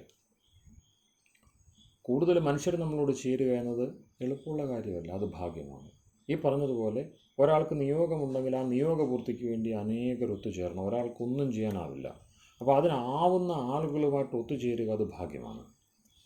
പിന്നെ മറ്റൊന്നാണ്, ദേവാനാം സുമതൗ ശ്യാമ, നമ്മളൊക്കെയും ചേർന്ന് ശ്യാമ, ഞാൻ മാത്രമല്ല അവിടെ, ശ്യാമ വയം ശ്യാമ, ഞങ്ങൾ ആയിത്തീരട്ടെ. എവിടെ? ദേവാനാം സുമതൗ, ദേവന്മാരുടെ സുമതിയിൽ, സുബുദ്ധിയിൽ ഞങ്ങൾ ഇടം നേടട്ടെ, ഇടം കൊള്ളട്ടെ. ഉപാസകരായ ഭഗകാലത്തുണർന്ന് സദ്ബുദ്ധിയുടെ, പ്രേരണയുടെ, ഇച്ഛയോടുകൂടി പ്രാർത്ഥനയിൽ ഏർപ്പെടുന്ന ഞങ്ങൾക്ക് ദേവതാബുദ്ധിയിൽ ഇടം ഉണ്ടാവട്ടെ. ദേവതമാരാരാണ്? നേരത്തെ പറഞ്ഞാൽ അച്ഛനമ്മമാർ, മുതിർന്നവർ, ഗുരുജനങ്ങൾ, അധികാരികൾ. അപ്പോൾ എവിടെ നിന്നൊക്കെയാണോ നമുക്ക് പലതും ദാനമായി വരുന്നത്? ഈശ്വരീയമായ വ്യവസ്ഥയിലുള്ള ഈ ദേവതകൾ മാത്രമല്ല, മറിച്ച് നമ്മളോടൊപ്പം നമ്മൾ ദാനാദികൾക്ക് വേണ്ടി ആശ്രയിക്കുന്ന ആരെയൊക്കെയാണോ, പലരുടെയും സഹായം തേടിയിട്ടാണല്ലോ ജീവിക്കുന്നത്. അപ്പം ലോകത്തെ നയിക്കുന്ന വിശേഷപ്പെട്ട അത്തരത്തിലുള്ള നായക പദവിയിലിരിക്കുന്നവരുടെ മനസ്സിൽ, അവരുടെ സദ്ബുദ്ധിയിൽ, സദ്ഭാവനയിൽ നമുക്കിടമുണ്ടാവട്ടെ. ഭാഗ്യമാണത്. അപ്പോൾ അത്തരം ഓരോ സൂക്ഷ്മഭാഗ്യങ്ങളെയും യഥാർത്ഥത്തിൽ നമ്മൾ എന്തിനെയാണോ ഭാഗ്യമെന്ന് കരുതേണ്ടത്, ഷണ്ണാം ഭഗ ഇതീരണ എന്ന് പറയും. കുറേ കാര്യങ്ങളുണ്ട്. ഐശ്വര്യസ്യ സമഗ്രസ്യ കുറേ കാര്യങ്ങളുണ്ട്. അപ്പോൾ 6 കാര്യങ്ങളെയാണ് ഭഗങ്ങളെന്ന് പറയുന്നത്. ആ ഭഗങ്ങൾ ഐശ്വര്യങ്ങളാണ്. ആ ഐശ്വര്യങ്ങളുടെ സൃഷ്ടി പ്രകൃതിയിൽ അത് ആരംഭിക്കുന്ന കാലം, അല്ലെങ്കിൽ പ്രകൃതി അതിന് നമുക്ക് അനുവാദം നൽകുന്ന കാലം ഭഗകാലമാണ്. സൂര്യനാണ് അതിൻ്റെ എല്ലാം സാക്ഷി. അപ്പോൾ അത് അറിഞ്ഞുകൊണ്ട് ചെയ്യുക എന്നത് തന്നെയാണ് വൈദികമായിട്ടുള്ള വിധിവിധാനം. അതനുസരിച്ച് തന്നെ ആ കാലത്തെ ചില മന്ത്രങ്ങൾക്ക് കാലമില്ല, പക്ഷേ ഭാഗ്യസൂക്തത്തിന് കാലമുണ്ട്. ഓ,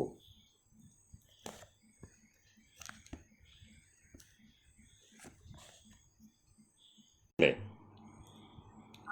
അത് വളരെ വ്യക്തമായി സാർ, വ്യക്തമായി.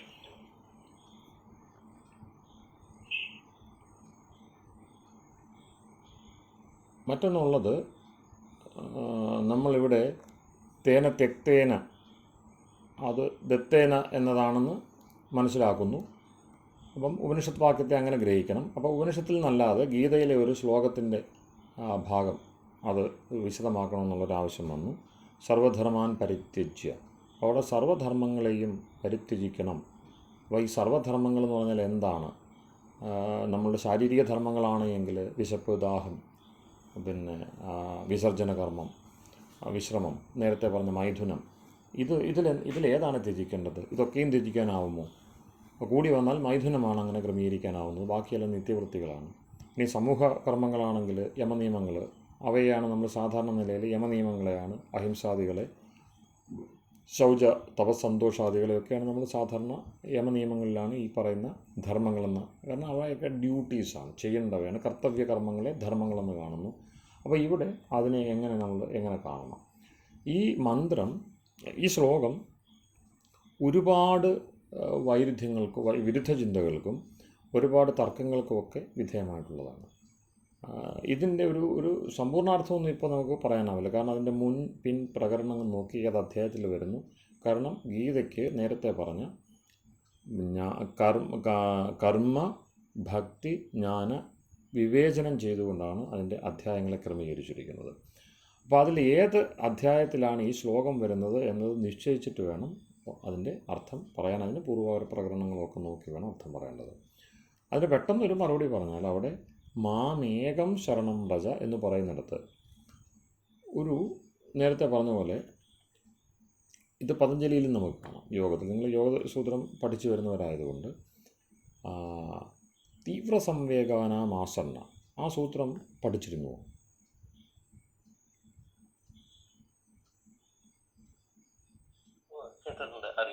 തീവ്ര സംവേഗാനാമാസന്ന, വളരെ വേഗത്തിൽ, തീവ്ര വേഗത്തിലൂടെ ഉപാസന ഭക്തിയിലൂടെ സഞ്ചരിക്കുന്നവർക്ക് ലക്ഷ്യമാസന്നമാണ്, സമാധി ആസന്നമാണ്. ആസനം എന്ന് വെച്ചാൽ തൊട്ടടുത്തുന്നത് പോലെയാണ്. നമ്മൾ സാധാരണ യാത്രയിൽ ആക്സിലറേറ്റർ ത്വരണം കൂടുതൽ ചെയ്തുകൊണ്ട് കുറഞ്ഞ സമയത്തിൽ കൂടുതൽ ദൂരത്തേക്ക് നമുക്ക് സഞ്ചരിച്ചെത്താൻ കഴിയുന്നു, ലക്ഷ്യം കൂടുതൽ എളുപ്പമാകുന്നു എന്ന് പറയുന്നത് പോലെ തന്നെ നടന്നുകൊണ്ട് പോകുന്നതിനേക്കാൾ ഓടിപ്പോയാൽ കുറച്ചുകൂടെ ലക്ഷ്യം അടുത്താകും. ആ ത്വരണം എന്ന് പറയുന്ന അതിനെന്ത് വേണം? ഭക്തിയുടെ ആ ഏറ്റവും ഉജ്ജ്വലമായിട്ടുള്ള ഉപാസനയിൽ നമ്മൾ എന്ത് ഭാവനയാണ് വേണ്ടത്? അപ്പോൾ ഏകാഗ്രതയ്ക്ക് വേണ്ടിയുള്ള ഒരു വലിയ പ്രയാസമാണ് ഏകാന്ത ഭക്തിയാണ്. ഏകാന്ത ഭക്തി, കാരണം ഉപാസനയിലാണ് നമുക്ക് കർമ്മത്തിലേക്കുള്ള വഴി ഉണ്ടാകുന്നത്. കാരണം ജ്ഞാനമൊക്കെ നേടിക്കഴിഞ്ഞു, പക്ഷെ ഉപാസനയാവുന്ന ആ ഒരു ഇടവേള അല്ലെങ്കിൽ ആ ഒരു കർമ്മ ഭക്തിയെ നടുക്ക് വെച്ചുകൊണ്ട് ജ്ഞാനമിശ്ര ഭക്തി, കർമ്മമിശ്ര ഭക്തി, ഇങ്ങനെ ഭക്തി മാത്രമായിട്ടാണ് ഭക്തിപ്രസ്ഥാനവും മറ്റും പ്രവർത്തിച്ചു വന്നത്. ഇതിനെല്ലാം വൈദികമായിട്ടുള്ള ആസ്പദങ്ങളുണ്ട്. ജ്ഞാനപ്രസ്ഥാനം എന്ന് പറഞ്ഞൊരു പ്രസ്ഥാനം നമ്മൾ സമൂഹത്തിൽ കാണുന്നില്ല, കർമ്മപ്രസ്ഥാനം എന്ന് പറഞ്ഞൊരു പ്രസ്ഥാനം കാണുന്നില്ല, പക്ഷേ ഭക്തിപ്രസ്ഥാനമുണ്ട്. അതിന് കാരണം ജ്ഞാനത്തെയും കർമ്മത്തെയും രണ്ടു വശത്താക്കി നിർത്തിക്കൊണ്ട് ഭക്തി ഒരു പ്രത്യേക രീതിയിലാണ് സമൂഹത്തിൽ പ്രവർത്തിക്കുന്നത്. ചിലപ്പോൾ ഭക്തിയുടെ പ്രതിനിധിക്ക് ജ്ഞാനത്തോടൊരു ചായ്വുണ്ടാകും, ചിലപ്പോൾ കർമ്മത്തോട് കൂടുതൽ ചായ്വുണ്ടാകും. ഈ വ്യത്യാസമുള്ളൂ, പക്ഷേ രണ്ടും ഇടം വലം ചിറക് പോലെ ഉണ്ടാവും. ഞാൻ നേരത്തെ പറഞ്ഞ ചായ്വ്, ഈ ചായ്വ് ഒരു വളരെ പ്രധാനപ്പെട്ട കാര്യമാണ്. ചായ്വ് എന്ന് വെച്ചാൽ ഒരു പ്രത്യേക ഒരു രീതിയോട്, വിധാനത്തോട് നമുക്ക് ഒരു സമൂഹം എന്ന നിലയിൽ ഒരു പ്രത്യേക പ്രവണത, ഇൻക്ലിനേഷൻ ടു സംതിങ്, ആ ഇൻക്ലിനേഷനെയാണ് ധർമ്മം എന്ന് പറയുന്നത്. അതിന് ഏറ്റവും ആധുനിക കാലത്തെ ഏറ്റവും മികച്ച ഒരു എക്സ്പോസിഷൻ, വ്യാഖ്യാനം നൽകിയ ആളാണ് സ്വാമി വിവേകാനന്ദൻ. അദ്ദേഹം ഈ ഒരു വിഷയത്തിൽ ഓരോ ജനതയ്ക്കും ഓരോ ഇൻക്ലിനേഷനുണ്ട്, ഓരോ ചായ്വുണ്ട്. ഭാരതീയ ജനതയുടെ ഇൻക്ലിനേഷൻ ആധ്യാത്മികതയാണ്. അദ്ദേഹത്തിൻ്റെ വളരെ മികച്ചൊരു നിരീക്ഷണമാണ്. ആധ്യാത്മിക പ്രവണരാണ് ഭാരതീയർ. കാരണം നമുക്ക് ഓതി തന്നിരിക്കുന്നത് മോക്ഷമാണ്, ബാക്കിയൊന്നും നമുക്ക് അങ്ങനെ ഓതി തന്നിട്ടില്ല. മോക്ഷം മോക്ഷം മോക്ഷം മോക്ഷം മോക്ഷം, മുക്തി നേടൂ മുക്തി നേടൂ മുക്തി നേടൂ, ഗോവിന്ദം ഭജ ഗോവിന്ദം ഭജ, ഇങ്ങനെ. അപ്പോൾ നമുക്ക് നമ്മളുടെ പൂർവികർ അങ്ങേയറ്റത്ത് നിൽക്കുന്നവരുൾപ്പെടെ ഏറ്റവും താഴ്ന്ന നിലയിലിരിക്കുന്ന ആളുകൾ, കവികൾ ഉൾപ്പെടെയുള്ളവരെ ഒക്കെയും നിങ്ങൾ പിന്നെ ഉപദേശിക്കുന്നത് എന്താണ്? യാ സാ വിദ്യ യാ വിമുക്തയെ, വിമുക്തിക്ക് ഉതകുന്നത് മാത്രമേ വിദ്യയായിട്ടുള്ളൂ. അല്ലെങ്കിൽ എന്തൊന്നാണോ വിദ്യ അത് വിമുക്തിക്ക്, വിമോക്ഷത്തിന്, ദുഃഖവിമോചനത്തിന് ഉതകണം. അപ്പോൾ ഈ മോക്ഷം മോക്ഷം മോക്ഷം അതാണ് പരമപുരുഷാർത്ഥം, അതേ ഉള്ളൂ. മുക്തോ പസൃപ്യ ഗത്യാഭിധാനാത് മഹത്തായൊരു സൂത്രമാണ് ബ്രഹ്മസൂത്രത്തിലെ. അപ്പോൾ ഇങ്ങനെ പല പ്രകാരത്തിൽ മുക്തിയുടെ തുടർച്ചയായ ഉപദേശവും പ്രയോഗവും കഥകളും നിറഞ്ഞൊരു സമൂഹമാണ് ഭാരതത്തിൻ്റേത്. അപ്പോൾ അത് നിരീക്ഷിച്ചുകൊണ്ട് അദ്ദേഹം പറയുന്നു, every society, every human system has an inclination. ഒരു പ്രത്യേക തരം ചായ്വ് കുറേ കാലം ജീവിച്ചു വന്ന ഒരു പ്രത്യേക ദേശത്ത്, ഒരു പ്രത്യേക പരിസ്ഥിതിയിൽ അങ്ങോട്ടും ഇങ്ങോട്ടും കൊണ്ടും കൊടുത്തും, പിന്നെ സ്നേഹിച്ചും വെറുത്തും പരസ്പരം പരിപാലിച്ച് പരസ്പരം ഉന്മൂലനം ചെയ്യാൻ തുനിഞ്ഞ് ഒക്കെയും അതിജീവിച്ച് വന്ന ഒരു പ്രത്യേകതരം ക്രമീകരണത്തിന്, വ്യവസ്ഥയ്ക്ക് വിധേയമായിട്ടുള്ള ജനജീവിതത്തിൽ അതിനൊരു പ്രത്യേകതരം ചായ്വുണ്ടാവും. ഒരു പക്ഷേ അവിടുത്തെ ദേശത്തിൻ്റെ ചില പ്രത്യേകതകൾ, ജിയോഗ്രഫി എന്ന് പറയുന്ന ഭൂസ്ഥിതികൾ, ഭൗമ പരിസ്ഥിതികളൊക്കെ അവിടെ നിമിത്തമായിട്ടുണ്ടാവാം. പക്ഷേ ഇതെല്ലാം ചേർന്നുകൊണ്ട് ആ സംസ്കൃതിയുടെ ഒരു ആകത്തുക അല്ലെങ്കിൽ രത്നസാരം, കാമ്പ് എന്ന് പറയുന്നത് എന്തായിരിക്കും? ഈ പറയുന്ന ആ ചായ്വായിരിക്കും. അവർക്ക് നേരെ എന്ന് പറയുന്ന ഒരു മാർഗ്ഗമല്ല, മറിച്ച് ഒരിത്തിരി വളഞ്ഞ മാർഗ്ഗം ഉണ്ടാവും, സാധാരണയിൽ നിന്നും വ്യത്യസ്തമായിട്ടുള്ള. അപ്പോൾ സാധാരണമായ രേഖകൾ നമ്മളിപ്പോൾ ഇങ്ങനെ അധികം എന്ന് പറയുന്നത് അത് ചിലപ്പോൾ ഇങ്ങനെ ചരിഞ്ഞൊക്കെ ഇരിക്കും. നമ്മൾ ഇവിടെയും കാണുന്ന അതാണ്. രാവിലെ സൂര്യൻ ഉദിച്ചതിന് ശേഷം എഴുന്നേറ്റാൽ പോരാ. കാരണം ഈശാന കോണിൽ സൂര്യൻ എത്തുന്നത് 3 മണിക്കാണ്. ഭൂമണ്ഡലത്തെ മൊത്തം, ഈ കാണുന്ന ചക്രവാളത്തെ മൊത്തം ഒരു ക്ലോക്കായിട്ട് കണ്ടുകൊണ്ടാണ് അവിടെ നമ്മളുടെ കർമ്മങ്ങളെ ജ്യോതിഷം ക്രമീകരിക്കുന്നത്. നമ്മൾ ഈ ഭിത്തിയിൽ വെച്ചിരിക്കുന്ന ക്ലോക്ക് അതിൻ്റെ ഒരു ചെറിയ പ്രതീകമെന്ന് മാത്രമേ ഉള്ളൂ. അപ്പം ഭൂമണ്ഡലമാകെ, ചക്രവാളയുക്തമായ ഭൂമണ്ഡലം ഒരു ഒരു ഒരു ഒരു ദിന പിന്നെ സൂചിയായിട്ട് അല്ലെങ്കിൽ കാലസൂചിയായിട്ട് പ്രവർത്തിക്കുമ്പോൾ സൂര്യൻ സഞ്ചരിക്കുന്നു എന്ന് കണ്ടാലും കുഴപ്പമൊന്നുമില്ല, അതിനകത്ത് നാണിക്കേണ്ട കാര്യമൊന്നുമില്ല. നമുക്ക് സൂര്യൻ്റെ സഞ്ചാരം അറിയാൻ കഴിയുന്നുണ്ട്.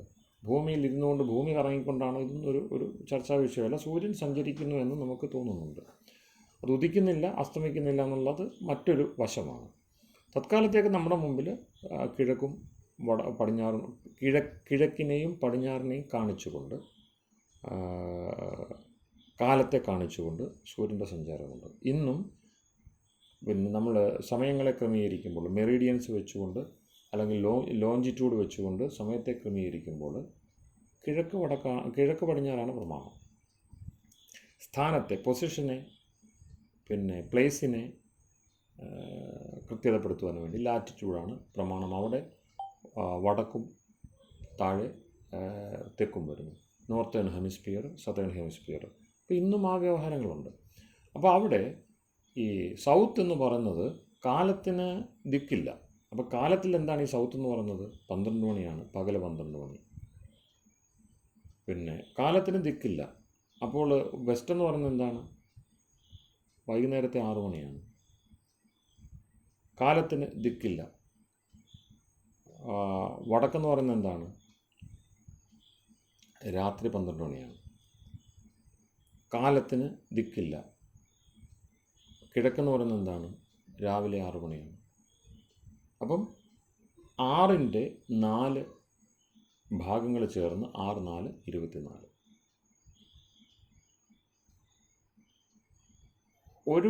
ഈ പിന്നെ ഇങ്ങനെ ഇരിക്കുന്ന ആ ഒരു പിന്നെ മട്ടിൽ 4 ഘട്ടങ്ങൾ അല്ലെങ്കിൽ 4 മട്ട കോണങ്ങൾ, റൈറ്റ് ആംഗിൾസ് വന്നു 90ൻ്റെ. 9 4 36. അപ്പോൾ ഡിഗ്രി പറയുമ്പോൾ അത് 90 ഉണ്ട്. സമയം പറയുമ്പോൾ 6 മണിക്കൂറാണ്. ഇതിങ്ങനെ തിരിച്ചു കഴിഞ്ഞാൽ 3 വീണ്ടും മുറിക്കാം. അങ്ങനെ വരുമ്പോൾ വിദിക്കുകൾ കിട്ടി, പ്രധാനപ്പെട്ട വിദിക്കുകൾ കിട്ടി. അപ്പോൾ പകൽ 12 മണിയാണ് വടക്കെങ്കിൽ, പിന്നെ അല്ല, രാത്രി 12 മണിയാണ് വടക്കെങ്കിൽ 3 മണിക്ക് ഏത് ദിക്കിലെത്തും? ഈശാനകോണിലെത്തും. 3 മണിക്കൂർ യാത്ര ചെയ്തിട്ട്. കാരണം വീണ്ടും നമ്മൾ ഇങ്ങനെ ഇരിക്കുന്നതിനെ ഇങ്ങനെ മുറിച്ച് കഴിയുമ്പോൾ 6 2 മാറിയിട്ട് 3ൻ്റെ ക്രമം കിട്ടും. വിധിക്കുക ഇപ്പോൾ 8 തിരിയുന്നു. 8×3 = 24 എന്ന് പറയുന്ന യാമക്കണക്ക് അവിടെയാണ് വെച്ചിരിക്കുന്നത്. അപ്പോൾ വ്യവഹാരങ്ങളെ ക്രമീകരിക്കുവാൻ വേണ്ടി നമ്മൾ 6 മണിക്കൂറോ അല്ലെങ്കിൽ ഈ പറയുന്ന 4 മണിക്കൂറോ 2 മണിക്കൂർ ഇതിൻ്റെ എല്ലാം ക്രമമുണ്ട് നമുക്ക്. പക്ഷേ എന്തിൽ നമ്മൾ അതല്ല ഉപയോഗിക്കുന്നത്, മറിച്ച് യാമത്തെയാണ് ഉപയോഗിക്കുന്നത്.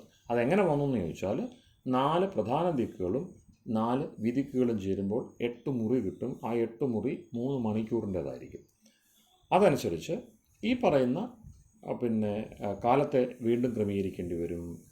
അപ്പോൾ പിന്നെ നോർത്ത് ഈസ്റ്റ് എന്ന് പറയുന്ന വടക്ക് കിഴക്ക് എന്ന് പറയുന്ന ദിക്കിൽ സൂര്യൻ്റെ സ്ഥാനം 3 മണിയാണ്. അപ്പോൾ അവിടെ നിന്ന് അദ്ദേഹം സഞ്ചരിച്ച് കിഴക്കെത്തുന്നു, വീണ്ടും 3 മണിക്കൂർ എടുക്കുന്നു, 6 മണി.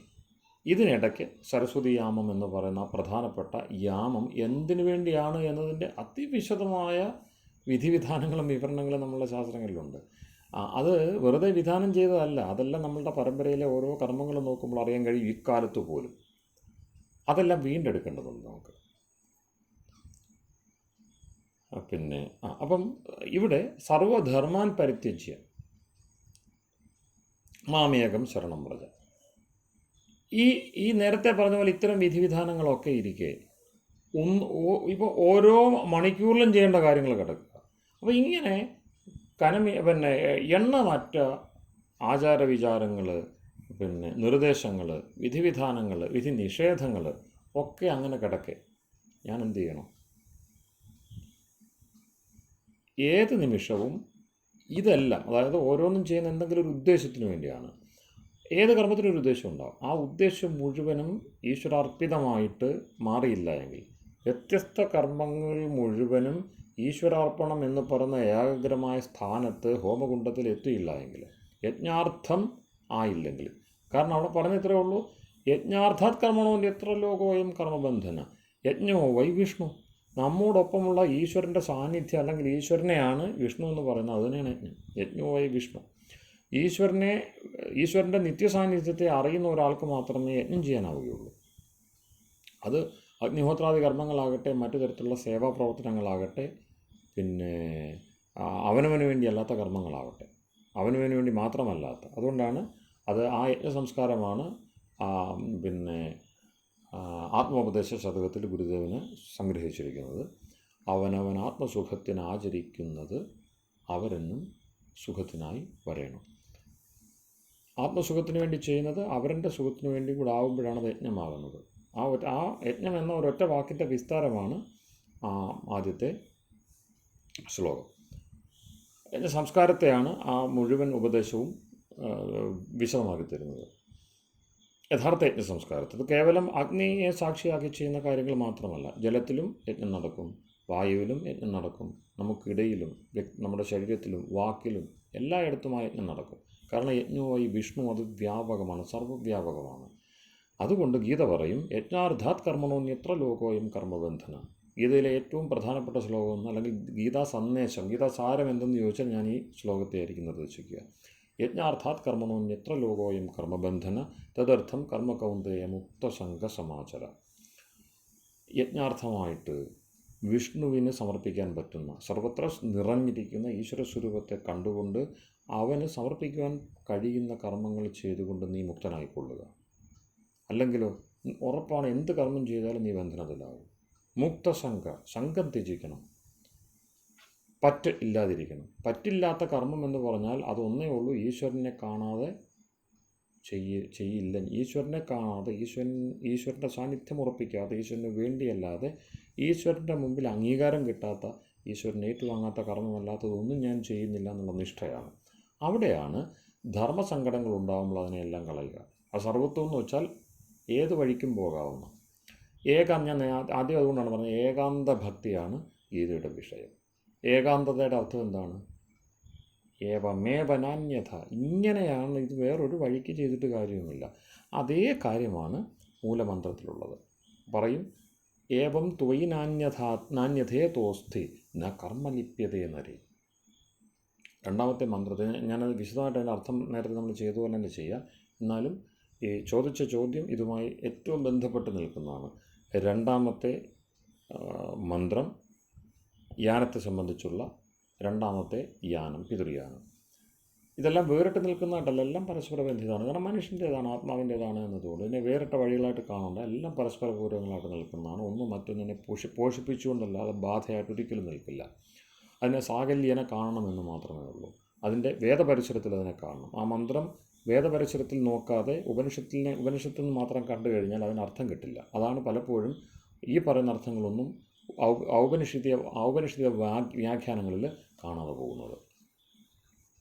ഇതൊന്നും കപോലകൽപ്പിതമായിട്ട് ഞാൻ പറയുന്നതല്ല, ഇതെല്ലാം വേദ പരിസരത്തിൽ നിന്നും നമുക്ക് ലഭ്യമാകുന്ന സരളാർത്ഥങ്ങളാണ്. അപ്പോൾ അങ്ങനെ വരുമ്പോൾ പിന്നെ കുറുവന്നേവേഹ കർമാണി ജിജീവിഷച്ഛതം സമ ഏവം തുയി നാന്യഥേതോസ്തി ന അന്യഥ അസ്തി, മറ്റൊരു വഴിയുമില്ല. അതാണ് ഏകാന്തത എന്ന് പറയുന്നത്. എന്നുവെച്ചാൽ ഇങ്ങനെയാണ് നിങ്ങൾ ചെയ്യേണ്ടത്, ഇനി വേറെ വഴിയൊന്നുമില്ല. ഇതല്ലാതെ ഒന്നും വഴിമാറ്റി ചെയ്യാമെന്ന് വെച്ചാൽ രക്ഷയില്ല. ഏവം ഇതി ഉപദേശം, ഇങ്ങനെയാവാം ഇങ്ങനെയും ആവാം. ഇതിന് രണ്ട് വഴിയുണ്ട്, അത് ഇഷ്ടമനുസരിച്ച് ചെയ്തോളൂ. ഒടുവിൽ ഗീതയിൽ തന്നെ ഉണ്ടല്ലോ യഥാഗുരു. അപ്പോൾ അവിടെ എന്താ പറയുന്നത്? കർമ്മത്തെ വിസ്തരിച്ചു, ജ്ഞാനത്തെ വിസ്തരിച്ചു, ഭക്തിയെയും വിസ്തരിച്ചു. ഇതിലേതാണ് ഇപ്പോഴും നിനക്ക് വേണ്ടത് അത് നീ ചെയ്തുകൊള്ളുക. പറഞ്ഞിട്ടുണ്ട് ഞാൻ ഉപദേശിച്ചതനുസരിച്ച് അതിനെ പിൻപറ്റിക്കൊണ്ട് ചെയ്യാനല്ല, നിനക്ക് ഇഷ്ടമുള്ള ചെയ്യാനല്ല പറയുന്നത്. ഇതാണ് വസ്തുതകൾ. അപ്പോൾ നമ്മെ സംബന്ധിച്ച് നമുക്ക് എപ്പോഴും ഈ 3 ബിന്ദുക്കളുണ്ടാവും, 3 ദീപങ്ങളുണ്ടാവും. പിന്നെ ജ്ഞാനം, ഉപാസന, കർമ്മം. അതിൻ്റെ ശുദ്ധരൂപത്തിൽ ജ്ഞാനം, ഉപാസന, കർമ്മം എന്നതാണ് ക്രമം. അപ്പോൾ ബ്രഹ്മചര്യം ആദ്യം സിദ്ധമാകുന്നു, രണ്ടാമത് ഗാർഹസ്ഥ്യം സിദ്ധമാകുന്നു, മൂന്നാമത് സന്യാസവും സിദ്ധമാകുന്നു. ഗുരുദേവൻ പറയും ഇവിടെ വിരാമമില്ല. ഈ വാനപ്രസ്ഥം ഒരു വിരാമമാണ്.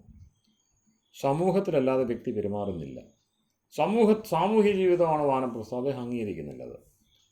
അതിന് കാരണം ഇതാണ്, വ്യക്തി എപ്പോഴും സമൂഹത്തിൻ്റെ ഭാഗമാണ്. വ്യക്തിയെ വിട്ടൊരു സമൂഹത്തെ കാണുവാൻ ഗുരുദേവനെ പോലെയുള്ളവർ തയ്യാറല്ല. സമൂഹം, ജനാധിപത്യം വരെ അംഗീകരിക്കുന്നില്ല അതിന്.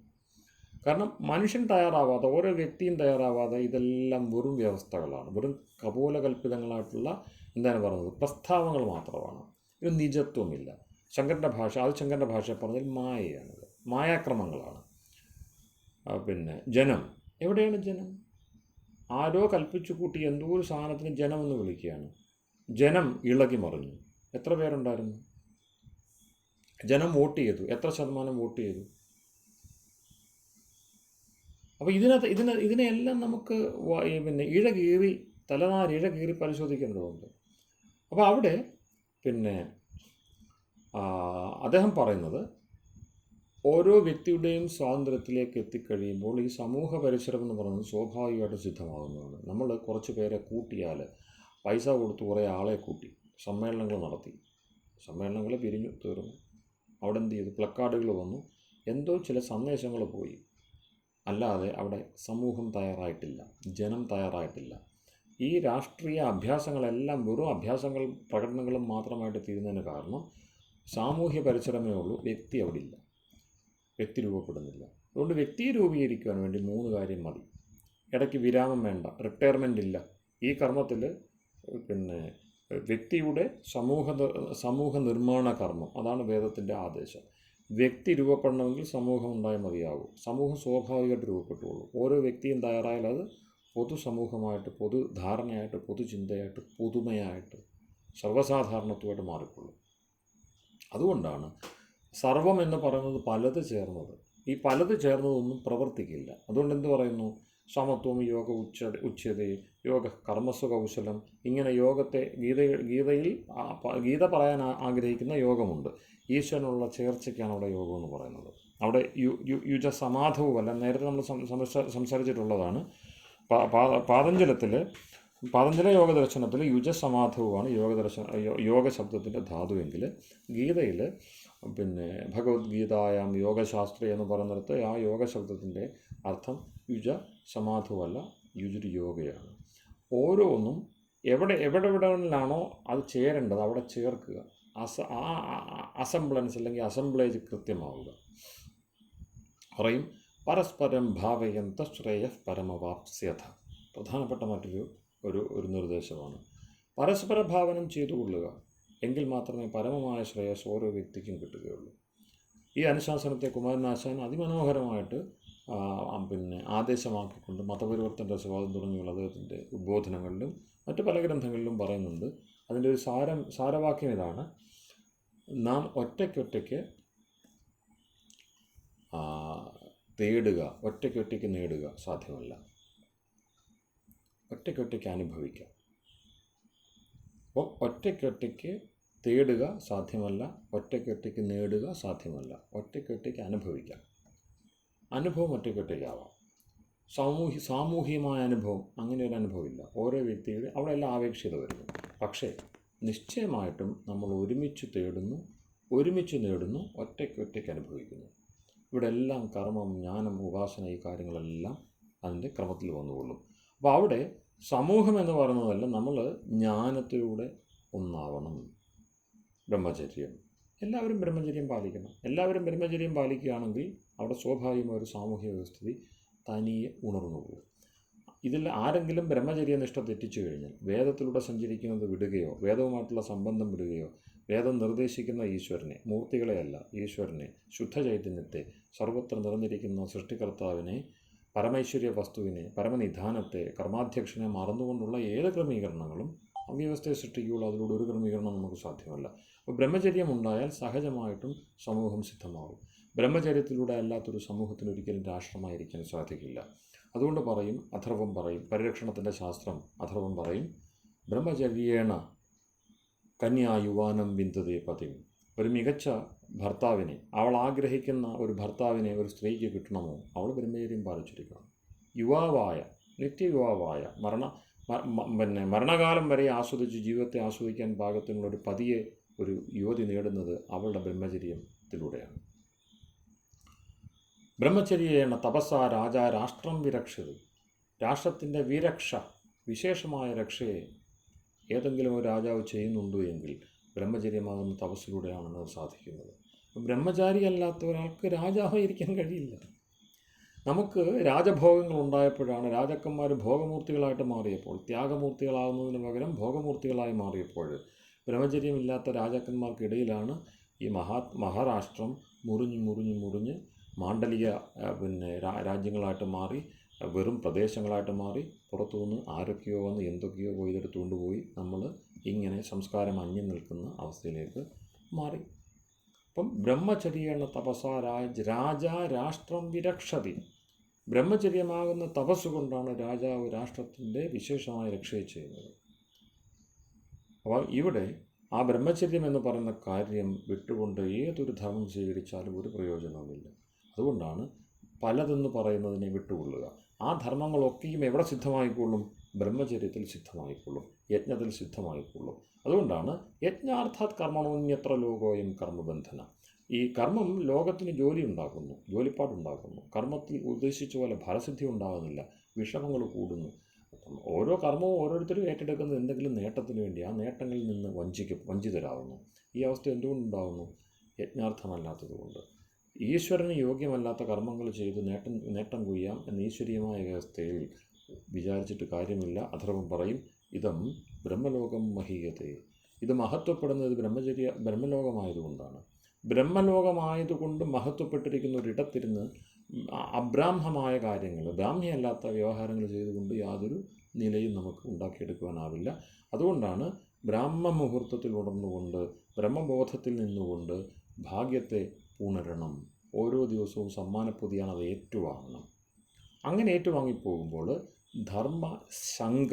ധർമ്മസങ്കടം, ധർമ്മവിപര്യം ഉണ്ടാവില്ല, വിധർമ്മബാധ ഉണ്ടാവില്ല, സ്വധർമ്മ പോഷണം ഉണ്ടാവും. സ്വധർമ്മത്തിലൂടെ സഞ്ചരിക്കുവാനും നിതാന്തം ശ്രദ്ധയോടുകൂടി മന്ത്രപൂതമായ ഒരു മനസംസ്കാരത്തിലൂടെ കടന്നു പോകുവാനുമാകും. അതുകൊണ്ടാണ് സർവധർമാൻ പരിത്യജ്യ മാമേകം ശരണം വ്രജ. ശരണം, അതിലേതെങ്കിലും ഒരു ധർമ്മത്തെയോ സമ്പ്രദായത്തെയോ ശരണീകരിച്ചിട്ട് കാര്യമില്ല. അവിടെ നിശ്ചയമായും ആ വാക്യം മല്ലിടുന്നത് അത് ഇതിനു വേണ്ടി സൃഷ്ടിച്ചതാണെന്ന് ഞാൻ പറയില്ല. പക്ഷേ ഇത്തരം പ്രവണതകളെയാണ് അത് എതിർക്കുന്നത്. ബുദ്ധം ശരണം ഗച്ഛാമി, സംഘം ശരണം ഗച്ഛാമി, ധർമ്മം ശരണം ഗച്ഛാമി. ധർമ്മം ചര, ഇതാണ് വേദത്തിൻ്റെ നേരിട്ടുള്ള നിർദ്ദേശം. നീ നീ ധർമ്മത്തെ കാണുക, ധർമ്മത്തെ തിരിച്ചറിയുക, അതിനെ ആചരിക്കുക. നേരത്തെ ഉപനാശാൻ്റെ നിർദ്ദേശത്തിലുള്ളതുപോലെ തന്നെ നാം ഒരുമിച്ച് തേടുന്നു, ഒരുമിച്ച് നേടുന്നു, ഒറ്റയ്ക്ക് അനുഭവിക്കുന്നു. ആ സുതാര്യമായ അനുഭവത്തിൻ്റെ ശരിയായ ഇടങ്ങളെയാണ് നമ്മൾ ധർമ്മസ്ഥാനങ്ങളെന്ന് പറയുന്നത്. അപ്പം ബുദ്ധനെ ഇവിടെ ബ്രഹ്മചര്യം എന്ന് ഉദ്ദേശിക്കുന്നത് ഏറെ രൂഢമായി പോയി അർത്ഥവ്യതിയാനം എന്നൊരു വാക്കായിട്ട് തോന്നിയിട്ടുണ്ട്. യഥാർത്ഥത്തില് ബ്രഹ്മത്തിന്റെ മാർഗത്തിൽ ചരിക്കുക, ദേവയാനം പോലെ എന്നുള്ള അർത്ഥമല്ലേ കുറെ കൂടി വേദവിധിയെ മാനിക്കുക, ഈശ്വരനിൽ സഞ്ചരിക്കുക. പക്ഷെ അതിന് യോഗ്യത ഉണ്ടാകണമെങ്കിൽ മൈഥുന നിയന്ത്രണം ഉണ്ടാകണം. ആണും പെണ്ണും ചേർന്നുകൊണ്ട് ജീവിക്കാനാവുകയുള്ളൂ. പക്ഷെ അവർ കേവല മൈഥുനത്തിന് വേണ്ടി മാത്രമാകരുത് അവരുടെ സംബന്ധം, മൈഥുന ദൃഷ്ടിയ ആവരുത് സംബന്ധം. ഇവിടെ ബ്രഹ്മചര്യം ഒറ്റ വാക്കിൽ അത് അതിൻ്റെ രൂഢിയായത് കുറഞ്ഞത് അതെങ്കിലും ഉണ്ടാവട്ടെ എന്ന് കരുതി രൂഢിയായിപ്പോയതാണ്. പക്ഷേ മൈഥുന കർമ്മ നിഷേധം അതിൻ്റെ ഒരു മുഖ്യ അംശമാണ്. അപ്പോൾ നമ്മൾ പറയും വ്രതം എന്താണ്? വ്രതം അനശനമാണ്, അത് പട്ടിണിയിരിക്കണം എന്ന് പറയാൻ കാരണം എന്താ? ഭക്ഷണത്തെ നിയന്ത്രിച്ചുകൊണ്ട് ചെയ്യുന്ന കർമ്മങ്ങളെയാണ് നമ്മൾ വ്രതകർമ്മങ്ങൾ എന്ന് പറയുന്നത്. അതുപോലെ ബ്രഹ്മചര്യത്തിൽ മുഖ്യമായതാണ് മൈഥുന നിയന്ത്രണം. ആണും പെണ്ണും ചേർന്നേ അത് ചെയ്യാൻ കഴിയുള്ളൂ. ആണും പെണ്ണും ചേരുമ്പോൾ അവർക്ക് സ്വാഭാവികമായിട്ടുണ്ടാകുന്ന പ്രവണത മൈഥുന വൃത്തിയാണ്. അതിൽ നിന്നും അവർ അത് ശ്രദ്ധിച്ച് അതിനെ മുഖ്യമാക്കിക്കൊണ്ട് നീങ്ങിക്കൊള്ളണം എന്ന് പറഞ്ഞ് ആ പെണ്ണിനെ കണ്ടാൽ ആൺ ഓടുക, ആണിനെ കണ്ട് പെണ്ണോടുക, അവരെ സഹകരണത്തിൽ നിന്ന് നിതാന്തമായി മാറുക, അങ്ങനെയല്ല. അങ്ങനെ ഓടി ഒളിക്കാൻ പറ്റില്ല. കാരണം നമ്മൾ ഉണ്ടാകുന്നത് തന്നെ അതിലൂടെയാണ്. ഒരു വ്യക്തി സന്യാസിയാവട്ടെ ആരായിക്കോട്ടെ അവൻ ഉണ്ടാവുന്നത് അതിലൂടെ. അതുകൊണ്ട് എന്ത് ചെയ്യുന്നു? ഇവർക്ക് ഈ ആൺപെൺ ബന്ധത്തെ കൃത്യമായിട്ട് നിർവചിക്കാൻ പറ്റാത്തൊരവസ്ഥ. നീഷയുടെ ഭാഷയിൽ പറഞ്ഞാൽ പുരോഹിതന്മാർ രോഗികളാണ്. ലൈംഗികത പാപമാണ്. എന്തെന്നാൽ പുരോഹിതന്മാർ രോഗികളാണ്. നീഷയുടെ ഒരു വളരെ പ്രധാനപ്പെട്ട വചനമാണ്. കാരണം എന്താണ്? പുരോഹിതന്മാരെപ്പോഴും ഇത് പാപമാണ്, ഇതിൽ നിവർത്തിച്ചു കൊള്ളണമെന്ന് പറയും. കാരണം ഇത് രോഗവുമായി ബന്ധമുണ്ട്. അങ്ങനെ ആ രോഗാവസ്ഥയുള്ളവർക്ക് കൈകാര്യം ചെയ്യാൻ പറ്റുന്നൊരു കാര്യമല്ല ലൈംഗികത. മാനസിക രോഗികളുടെ കാര്യമാണ് പറയുന്നത്. അപ്പം ഇവിടെ ബ്രഹ്മചര്യത്തെ നമ്മൾ നിശ്ചയിക്കുന്ന ബ്രഹ്മചര്യത്തിന് ഈ മൈഥുനത്തിന് പ്രാധാന്യം, മൈഥുന നിവൃത്തിക്ക് പ്രാധാന്യം ബ്രഹ്മചര്യത്തിൽ കിട്ടിയതിന് കാരണം അതാണ്. അത് മാത്രമല്ല പക്ഷേ ബ്രഹ്മചര്യം എന്ന് പറയുന്നത് അതായത് മുഖ്യ ബിന്ദു എടുത്ത് പറയുന്നതേ ഇത്രയേ ഉള്ളൂ. വ്രതം അനശനമാണ് പറയും, ഭക്ഷണ നിയന്ത്രണമാണ് വ്രതം എന്ന് പറയും. വ്രതം ഭക്ഷണ നിയന്ത്രണം മാത്രമല്ലല്ലോ, പക്ഷേ ഭക്ഷണ നിയന്ത്രണത്തിലൂടെ വ്രതം സാധിക്കുകയുള്ളൂ. അതുകൊണ്ട് അതിന് പ്രാധാന്യം നൽകി അതിനെ രൂഢിയാക്കിയെന്നേ ഉള്ളൂ. അപ്പോൾ എന്തായാലും ബ്രഹ്മചര്യം ശീലിക്കുക എന്ന ഉപദേശമാണ് സർവധർമ്മം പരിത്യജ്യ എന്ന ഉപദേശത്തിലുള്ളത്. അതിൻ്റെ ഒരു വിപരീത ഉദാഹരണമാണ് ഞാൻ നൽകിയത്.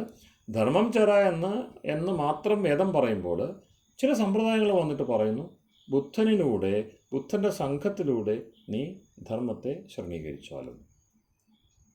ആ ശരണാഗതിത്വം എന്ന് പറയുന്നത് കാപട്യമാണ്. കാരണം നാം ഒരു ആത്മാവ്, വ്യക്തി എങ്ങനെ പരിനിഷ്ഠിതമായി മോക്ഷത്തിന് വേണ്ടി പ്രയത്നിക്കുന്ന, ദുഃഖനിവൃത്തിക്ക് വേണ്ടി ഇൻഡിവിജ്വൽ അപ്ലിഫ്റ്റ്മെൻറ്റ്. മോക്ഷം എന്താണ്? ഒരു വ്യക്തിയുടെ ഉണർവും ഉയർച്ചയുമാണ്.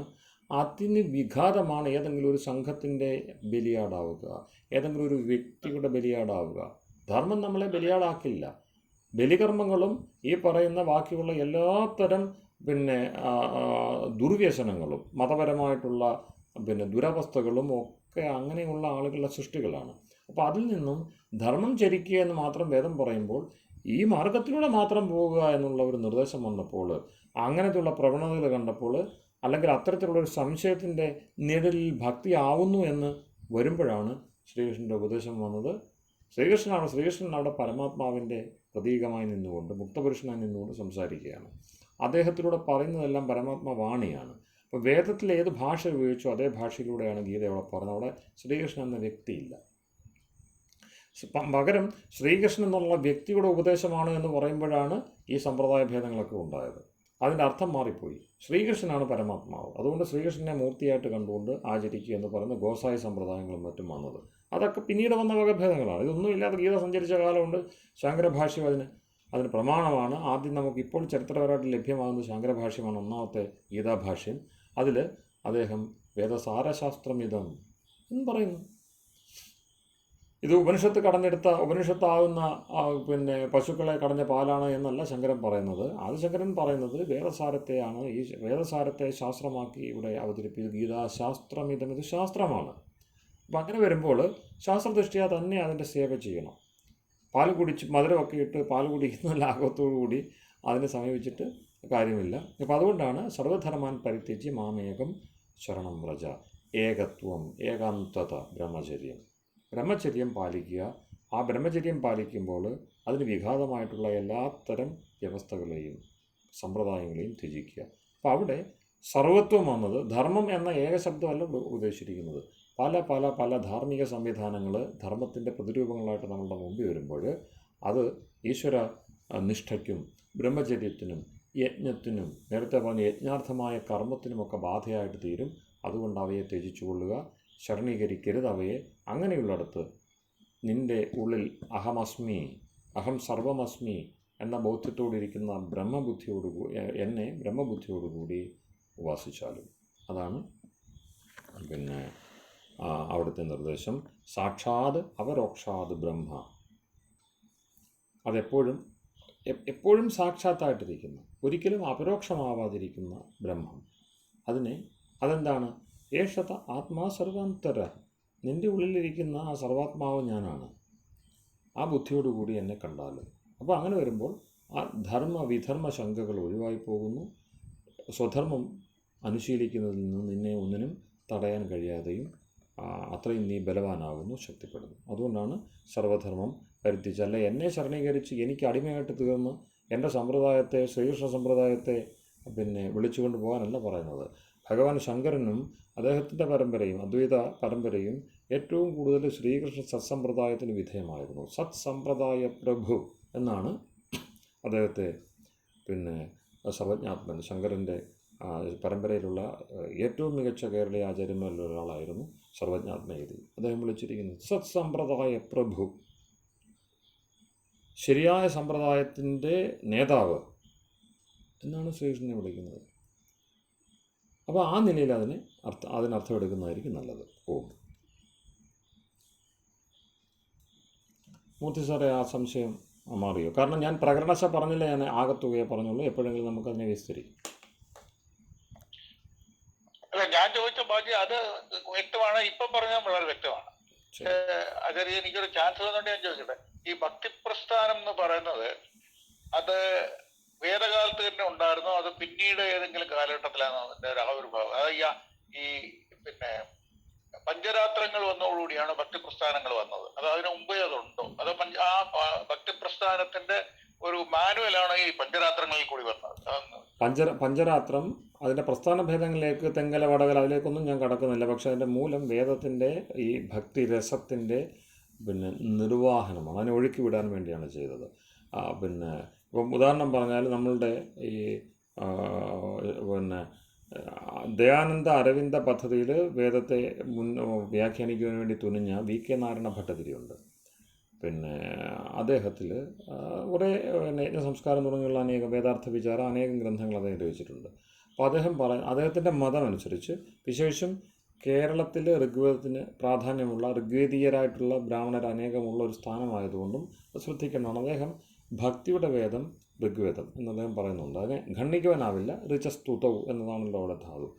അതിലൂടെ ജ്ഞാനത്തെയാണ് നമ്മൾ എടുക്കുന്നതെങ്കിലും അവിടെ എപ്പോഴും ഏതൊരു വിഷയത്തെ എടുക്കുമ്പോഴും അതിൻ്റെ ആ ഭക്തി അംശത്തെ, അതിൻ്റെ വെറും അതിൻ്റെ ഐഡിയ ഫാക്റ്റ് പറയാതെ അതിന് ഒരു ഹൃദയാന്വിതമായിട്ടുള്ള ബുദ്ധി, എപ്പോഴും ഹൃദയത്തിൽ സെൻട്രലൈസ് ചെയ്തുകൊണ്ടുള്ള, നമുക്ക് ബുദ്ധിയും കൊണ്ട് ഹൃദയമുണ്ട്. അപ്പോൾ കേവല ബുദ്ധി, കേവല ഹൃദയം, കേവല വികാരം, കേവല വിചാരം, അല്ലാതെ ഈ വികാരത്തിൽ പൊതിഞ്ഞ് വിചാരത്തെ അവതരിപ്പിക്കുന്ന രീതി അത് ഋഗ്വേദീയമാണ്. ആ വേദ പദ്ധതി തന്നെയാണ് ഭക്തി പ്രധാനമായിട്ടുള്ള പ്രസ്ഥാനങ്ങളിലും അതിൻ്റെ മൗലിക സ്വരൂപത്തിലുള്ളത്.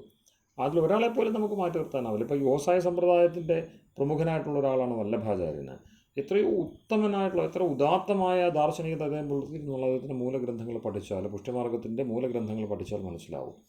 അപ്പം അവിടെ അവികൃത പരിണാമവാദം ഡാർവിനിസത്തെ ഖണ്ഡിക്കുവാനുള്ള ഏറ്റവും മികച്ച ടൂളുകളിലൊന്നാണ് ആ വികൃത പരിണാമവാദം. അത് വല്ലഭനാണ് ഈ പറയുന്ന ഈ കൃഷ്ണലീലയും പിന്നെ രാമലീലയും ഒക്കെ നടത്തിയതിൻ്റെ പേരിൽ ആക്ഷേപം ഒരുപാട് നേടിയ ശ്രീവല്ലഭ സമ്പ്രദായം ദയാനന്ദനെ പോലുള്ളവർ ആക്രമിക്കുന്നുണ്ട്. പക്ഷേ ആ മൂലകൃതികളെടുത്ത് നോക്കുമ്പോൾ എത്ര പിന്നെ വേദ സ്വാരസ്യം ഉൾക്കൊണ്ടുകൊണ്ടാണ് അവരത് ചെയ്തിരിക്കുന്നത് കാണാൻ കഴിയും. അപ്പോൾ അങ്ങനെ വരുമ്പോൾ ഭക്തി എന്നത് മധ്യകാലത്തുണ്ടായതല്ല, മറിച്ചത് വേദത്തിൻ്റെ സ്വസിദ്ധമായ രീതിയാണ്. അതിനെ എങ്ങനെ രാത്രം എന്ന് പറയുന്നത് കേവലം ഇതാണല്ലോ, ഉണർവാണ്, രാത്രിയുമായിട്ട് ബന്ധപ്പെട്ടതല്ല, 5 രാത്രികളുമായിട്ട് ബന്ധപ്പെട്ടതല്ല, മറിച്ച് 5 ഇരുട്ടുകൾ മാറുന്ന പിന്നെ ജ്ഞാന വ്യവസ്ഥകളാണത്.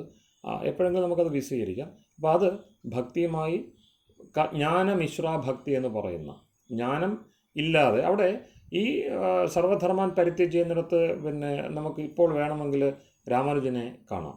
രാമാനുജൻ അവിടെ വളരെ വ്യക്തമായിട്ട് പറയുന്നുണ്ട്, ജ്ഞാനവും കർമ്മവും ഭക്തിയും ചേരാത്ത ഒന്ന് വഴിയാവില്ല. ഏകാന്തമായ ഭക്തി എന്ന് ഞാൻ പറഞ്ഞത് ഈ മൂന്നും ചേരുന്നതാണ്. ജ്ഞാനമാർഗമെന്നോ ഭക്തിമാർഗമെന്നോ കർമ്മമാർഗമെന്നോ വേറിട്ട മാർഗവിധാനം പൂർവികർ ചെയ്തിട്ടില്ല. അതൊക്കെ ആധുനികരാണ് ഇതെല്ലാം ചെയ്തു വെച്ചേക്കുന്നത്. അങ്ങനെ 3ആയിട്ട് ഉപദേശില്ല. അങ്ങനെയാണെങ്കിൽ പിന്നെ 3 ഗീത എന്ന് പറഞ്ഞാൽ മതിയല്ലോ. ജ്ഞാനഗീത, കർമ്മഗീത, ഭക്തിഗീത എന്ന് പറഞ്ഞാൽ മതിയല്ലോ. ഗീതയാവണോ? ഇത് 3ഉം വേണം. അപ്പോൾ അതുകൊണ്ട് ആ സർവധർമ്മൻ പരിത്യജ്യ മാമേകം എന്ന് പറഞ്ഞിടത്ത് ഉപാസനാ ബുദ്ധിയോടുകൂടി 3 വഴിയെയും ചേർത്ത് യാത്ര ചെയ്യണം എന്ന് തന്നെയാണ് രാമാനുജൻ ഉപദേശിക്കുന്നത്. അപ്പം അങ്ങനെ അത് കാരണം അത് വേദത്തിൽ ഭക്തിയിൽ അത് പറ്റത്തില്ല. ഞാൻ പറഞ്ഞല്ലോ, ഭക്തി ജ്ഞാനത്തെക്കാളും കർമ്മത്തെക്കാളും വേദമുഖത്തെ നോക്കുമ്പോൾ എനിക്ക് ഭക്തിയാണ് തെളിയുന്നത്. അതിന് കാരണം ജ്ഞാനം ഒരു ചിറകാണ്, കർമ്മം ഒരു ചിറകാണ്. നമുക്കങ്ങനെയല്ലേ ഉള്ളൂ. നോക്ക്, പിന്നെ നമുക്ക് ജ്ഞാനേന്ദ്രിയങ്ങളുണ്ട്, കർമ്മേന്ദ്രിയങ്ങളുണ്ട്, ഭക്തീന്ദ്രിയമുണ്ടോ? ഭക്തീന്ദ്രിയം എന്ന് പറഞ്ഞാൽ എന്താണ്? നമ്മളുടെ ആത്മാവ് തന്നെയാണ്. അപ്പോൾ ആത്മാവിൻ്റെ 2 ചിറകുകളാണ് ജ്ഞാനവും കർമ്മവും. അത് ചേരണമോ? ഭക്തിയിലേ ചേരുകയുള്ളൂ അത്. അപ്പോൾ ഭക്തി മൂലമായിട്ടുള്ള, ഭക്തി നട്ടല്ലായിട്ടുള്ള ഒരു സിസ്റ്റമാണ് ഈ യോഗം എന്ന് പറയുന്നത്. അതുകൊണ്ട് തന്നെയാണ് ഈശ്വരപ്രണിധാനാദ്വ സമാധി സിദ്ധി ഈശ്വരപ്രണിധാനാദ്വ. ഒരുപാട് ഉപായങ്ങൾ ചർച്ച ചെയ്യുന്നിടത്ത് ഈശ്വരപ്രണിധാനമാണ് യോഗത്തിൻ്റെ ഒരു എളുപ്പവഴി. അത് ഈശ്വരപ്രണിധാനം എന്ന് പറയുന്ന നിയമം എന്താണത്? അത് ഭക്തിയല്ലാതെ മറ്റൊന്നുമല്ല. എന്നും മാത്രമല്ല, കുറച്ചുകൂടെ കൃത്യമായിട്ട് പറഞ്ഞു കഴിഞ്ഞാൽ യമനിയമങ്ങൾ സമ്പന്നമാകണോ, സന്തുലിതമാകണമോ, ഈശ്വരപ്രണിധാനത്തിൽ ആരംഭിച്ചിരിക്കണം. ഈശ്വരപ്രണിധാനത്തിൽ ആരംഭിക്കാത്ത ഒരു വ്യവസ്ഥയും അഹിംസയിലെത്തില്ല. അഹിംസ പരമധർമ്മമാണ് എങ്കിൽ ഈശ്വരപ്രണിധാനത്തിൽ തന്നെ അത് ആരംഭിക്കണം. അതായത് നേരത്തെ പറഞ്ഞ എളുപ്പമുള്ള കാര്യം അവിടെ വ്യാസൻ ഭാഷ്യം ചെയ്യുമ്പോൾ പറയും, സർവകർമ്മണാം പരമഗുരുവു സമർപ്പണം തത് ഫലസന്യാസോവ പ്രണവജപം ചെയ്യണം. അതായത് ഓംകാരത്തിൻ്റെ ജപം ചെയ്യണം. ഓംകാരം ഈശ്വരൻ്റെ ശുദ്ധനാമമായതുകൊണ്ടും വേദപ്രസിദ്ധമായിട്ടുള്ള നാമമായതുകൊണ്ടും ഓംകാരവും ഈശ്വരനും തമ്മിൽ പിതൃപുത്ര ബന്ധമുള്ളതുകൊണ്ടും അതൊക്കെ വലിയ വിഷയങ്ങളാണ്. ആ ഓംകാര ജപം ചെയ്യണം. അതോടൊപ്പം ചെയ്യാവുന്ന, ഇനി അത് വേണ്ട, എനിക്ക് ഈശ്വരനോടൊന്നും വിശ്വാസമില്ല, എന്നാലും എപ്പോഴെങ്കിലും ഈശ്വരനെ കിട്ടിയാൽ കുഴപ്പമൊന്നുമില്ല. ഈശ്വരൻ ഉണ്ടെങ്കിൽ ഉണ്ടാവട്ടെ, എനിക്ക് കുഴപ്പമില്ല. ഈശ്വരൻ ഉണ്ടെന്ന് കരുതി ഇപ്പോഴേ എന്തിനാണ് ഞാനിതൊക്കെ ചെയ്യുന്നത്, കാണാത്തൊരു ഈശ്വരനെ ഞാൻ വിശ്വസിക്കുന്നത് എന്തിനാണ് എന്ന മട്ടിൽ പോകുന്നവർക്കോ പറയുന്നു തത് ഫലസന്യാസവും കർമ്മം ചെയ്യുക. നോക്ക് എത്ര മനോഹരമായിട്ടാണ് ആ സർവാശ്ലേഷിയായിട്ടുള്ള ആർഷദർശനം പ്രവർത്തിക്കുന്നത്. സർവകർമ്മണാം പരമഗുരവു സമർപ്പണം. ഈശ്വരനെ എളുപ്പമുള്ള വഴി, ഈശ്വരനെ പരമഗുരുവായിട്ട് കണ്ടുകൊണ്ട് എല്ലാ കർമ്മങ്ങളും അവിടേക്ക് സമർപ്പിച്ചു കൊള്ളുക, പ്രധാന ഒരു വഴിയായി. ഇനിയോ എനിക്കതൊന്നും പറ്റത്തില്ല. തത് ഫലസന്യാസവും, നിനക്കതിൻ്റെ കർമ്മത്തിൻ്റെ ഫലത്തിൽ കിടന്ന് തൂങ്ങാതെ ആകാംക്ഷകളെല്ലാം കർമ്മഫലത്തെ മാത്രം മുൻനിർത്തിക്കൊണ്ട് വിഷമിച്ച് കർമ്മഫലം കിട്ടുന്നില്ല എന്നതുകൊണ്ട് കർമ്മം ചെയ്യാതെ അഗാമിയായിട്ട് കുഗാമിയായിട്ട് ഒക്കെ മാറാതെ ഫലസന്യാസം ചെയ്യൂ. തത് ഫലസന്യാസവും. ഇപ്പോൾ പ്രണവജപം ചെയ്ത് പരമഗുരുവിൽ സമർപ്പിച്ചു പോകുന്ന ഒരു വഴിയുണ്ട്. ഇനി അതും പറ്റിയില്ലയോ, കർമ്മത്തിൻ്റെ ഫലത്തെ ത്യജിക്കുക. ഇതെല്ലാം ചേരുമ്പോൾ എന്തായത്? ഭക്തിയായി. അപ്പോൾ ഭക്തിക്ക് നോക്ക് നിരീശ്വര രൂപം കൊടുത്തു. ഇതെല്ലാം ഈശ്വരനിലേക്ക് എത്തും. ഈ വഴികളെല്ലാം ഈശ്വരനിലേക്ക് എത്തിക്കുന്നതാണ് എന്നതുകൊണ്ടാണ് അവിടെ ഭക്തി എന്താണ്? ഭജ സേവായ. അതിൻ്റെ തീൻ പ്രത്യയമാണ് ഭക്തി എന്ന ശബ്ദം. ഭജസേവായ, സേവിക്കുക. സേവിക്കുക സമർപ്പണമില്ലാതെ സാധിക്കത്തില്ല, ശരണാഗതിയില്ലാതെ സാധിക്കില്ല, പ്രവൃത്തിയില്ലാതെ സാധിക്കത്തില്ല. അപ്പോൾ ഇതെല്ലാം ആത്മാവിൻ്റെ നേരിട്ടുള്ള ഇടപെടലുകളാണ്. ജ്ഞാനവും കർമ്മവും ഇന്ദ്രിയങ്ങളുമായിട്ട് ബന്ധപ്പെട്ടതാണ്. അപ്പോൾ ഇന്ദ്രിയങ്ങൾ ചേരാതെ പറ്റത്തില്ല. ജ്ഞാനേന്ദ്രിയം കർമ്മേന്ദ്രിയം അവയുടെ ശുദ്ധിവിധാനങ്ങളാണ് ജ്ഞാനയോഗത്തിലും കർമ്മയോഗത്തിലും ഒക്കെ ഉള്ളത്. കരചരണങ്ങളെ കൊണ്ട് ഏറ്റവും മികച്ച കർമ്മങ്ങൾ ഒരു സന്യാസിക്ക് ചെയ്യാൻ കഴിയും. നമ്മുടെ എത്രയോ സന്യാസിമാര്യന്മാർ അത് ചെയ്ത് കാണിച്ചു കഴിഞ്ഞു. അവർ ലോകത്തെ മാറ്റിമറിച്ച പോലെ എത്രയോ പ്രസ്ഥാനങ്ങളെ അവരുണ്ടാക്കി. ഒരു പ്രസ്ഥാനത്തിനും ഒരു സാമൂഹിക സംവിധാനത്തിനും കഴിയാത്തത് ഒരു വ്യക്തി വന്നിട്ട് ചെയ്തു പോകുന്നത് കാണാം. അത് സന്യസ്ത ജീവിതത്തിൽ സാധിച്ചിട്ടുള്ളല്ലോ. ദയാനന്ദ സരസ്വതി ചെയ്തു, ശ്രീരാമകൃഷ്ണൻ ചെയ്തു, പിന്നെ സ്വാമി വിവേകാനന്ദൻ ചെയ്തു, ശ്രീനാരായണ ഗുരുദേവൻ ചെയ്തു, ചട്ടമ്പി സ്വാമി ചെയ്തു. അവർ ചെയ്ത പ്രവൃത്തികൾ എന്തുകൊണ്ട് മറ്റുള്ളവർക്ക് കഴിയുന്നില്ല? മറ്റുള്ളവരത് ഒരുപാട് സംഘം ചേർന്നാണ് അവരെന്തെങ്കിലും ചെയ്തിട്ടുള്ളത്. ഇതൊറ്റയ്ക്ക് അവർ സമൂഹത്തെ മാറ്റിമറിക്കുന്നത് കാണാം. പിന്നെ എനിക്ക് നിങ്ങളെപ്പോൾ അദ്ദേഹം ഒരു പെയ്മാൻ, ഒരു മാനദണ്ഡം വെച്ചിട്ട് വിവേകാനന്ദൻ ഘോഷണ പോലും ചെയ്തല്ലോ. ഇങ്ങനെയുള്ളൊരു 100 പേരെ തന്നാൽ ഞാൻ ലോകത്തെ മാറ്റിമറിച്ച് നിങ്ങൾക്ക് വേണ്ടത് ആക്കിത്തരാം. അഹങ്കാരം നമുക്ക് തോന്നും. കാരണം അത്രയും അധികാരം അവർക്ക് അതിലുണ്ടാവുകയാണ്. സന്യാസത്വം കൊണ്ടുണ്ടാകുന്ന അധികാരമാണത്. അപ്പോൾ ഇതെല്ലാം ചേർന്നുകൊണ്ട് നമുക്ക് ചിന്തിക്കുമ്പോൾ ഭക്തിയാണ് ആത്മാവിൻ്റെ സ്ഥാനത്ത് നില. ആ ഭക്തിക്ക് വർക്ക് ചെയ്യാനുള്ള, പ്രവർത്തിച്ച് മുന്നേറുവാനുള്ള 2 പഥങ്ങളാണ് ജ്ഞാനവും കർമ്മവും. ഇതെല്ലാം ഉദ്ദേശിക്കുന്നത് ആത്മാവിനെ ആയതുകൊണ്ട് ഭക്തിമിശ്രമായിട്ടുള്ള കർമ്മം, ഭക്തിമിശ്രമായിട്ടുള്ള ജ്ഞാനം എന്നല്ല പറയേണ്ടത്. ജ്ഞാനമിശ്രമായ ഭക്തി, കർമ്മമിശ്രമായ ഭക്തി, അതായത് ഭക്തിയേ ഉള്ളൂ. ഓം. ഒരു സപ്ലിമെന്ററി ഇവിടെ ഉണ്ടത്. നമ്മുടെ ഈ ഭക്തി പ്രസ്ഥാനത്തെ കുറിച്ചുള്ള കുറെ പുസ്തകങ്ങൾ ഞാൻ ഇപ്പൊ വായിച്ചോണ്ടിരിക്കുന്നുണ്ടാണ്. എനിക്കിത് സംശയം വരുന്നത്. പുസ്തകങ്ങളിൽ നമ്മുടെ മലയാളത്തിൽ ഗോവിന്ദപ്പിള്ള ഒരു പുസ്തകം എഴുതിയിട്ടുണ്ട്. ഇതൊക്കെ ഉണ്ട്. പിന്നെ മാത്രമല്ല ഈ ഭക്തിയുടെ ഏറ്റവും പ്രാമാണിക ഗ്രന്ഥം എന്ന് പറയുന്നത് ശ്രീമദ് ഭാഗവതമാണെന്ന് പറയുന്നു. ഇതിലെല്ലാം പറയുന്നത് ഭക്തി ദ്രാവിഡ ദേശത്ത് ഉത്ഭവിച്ചാണ് പോയതെന്ന് പറയുന്നത്. അപ്പൊ അതിൽ പറയുന്ന ആ ഭക്തി അല്ല ഈ ഭഗവത്ഗീതയിൽ പറയുന്ന ഭക്തി. അതിനകത്ത് ചെറിയൊരു നേരിയ വ്യത്യാസം ഉണ്ടായിരുന്നു. അതുകൊണ്ടല്ലേ അങ്ങനെ പറയുന്നത്. ഭക്തി ദ്രാവിഡ ദേശത്തിൽ വന്നിട്ട് ഇങ്ങനെ മുകളിൽ വന്ന് മഹാരാഷ്ട്രയിലേക്ക് പോയി, അങ്ങനെയാണ് വടക്കേന്ത്യയിലേക്ക് പോയി. പക്ഷെ അതിനകത്തൊരു പ്രത്യേകത ഞാൻ കാണുന്നുണ്ട്. അത് ഒരു പക്ഷേ ശരിയായിരിക്കും. കാരണം ഈ സൗത്ത് ഇന്ത്യയിലുള്ള അത്രയൊരു ആ ലെവലിലുള്ള ഒരു ഭക്തി നോർത്ത് ഇന്ത്യയിൽ പോയാൽ കാണുന്നില്ല. പിന്നെ ഈ ഭക്തിയിൽ തന്നെ പല ഭാവങ്ങളുണ്ട്. ഇപ്പൊ പിന്നെ എന്താ പറയാ, തമിഴ്നാട്ടിലൊക്കെയാണ് അമ്മയപ്പൻ എന്നാണ്, അച്ഛനമ്മ എന്നുള്ളൊരു ഭയത്തോട് ഭയഭക്തിയാണ്. കേരളത്തിലാണ് ഒരു ലാളനയുള്ള ഭക്തിയാണ് കാണുന്നത്. ഇതൊക്കെ ഭക്തിയിൽ പിന്നീട് വന്ന മാറ്റങ്ങളാണോ? ഈ വേദസംബന്ധമായ ഭക്തിയല്ലേ ഇവിടെ പറയുന്നത്? ആചാര്യജി, ഒരു സംശയം പറയട്ടെ. നമ്മുടെ നാരദ മഹർഷിയും ശാണ്ഡില്യ മഹർഷിയുമാണ് ഭക്തിയെ പറ്റി പറഞ്ഞിരിക്കുന്നത്. അതാത് ഭക്തി വ്യാഖ്യാസ്യം സാത്വസ്മിൻ പരമപ്രേമ രൂപ അമൃതസ്വരൂപ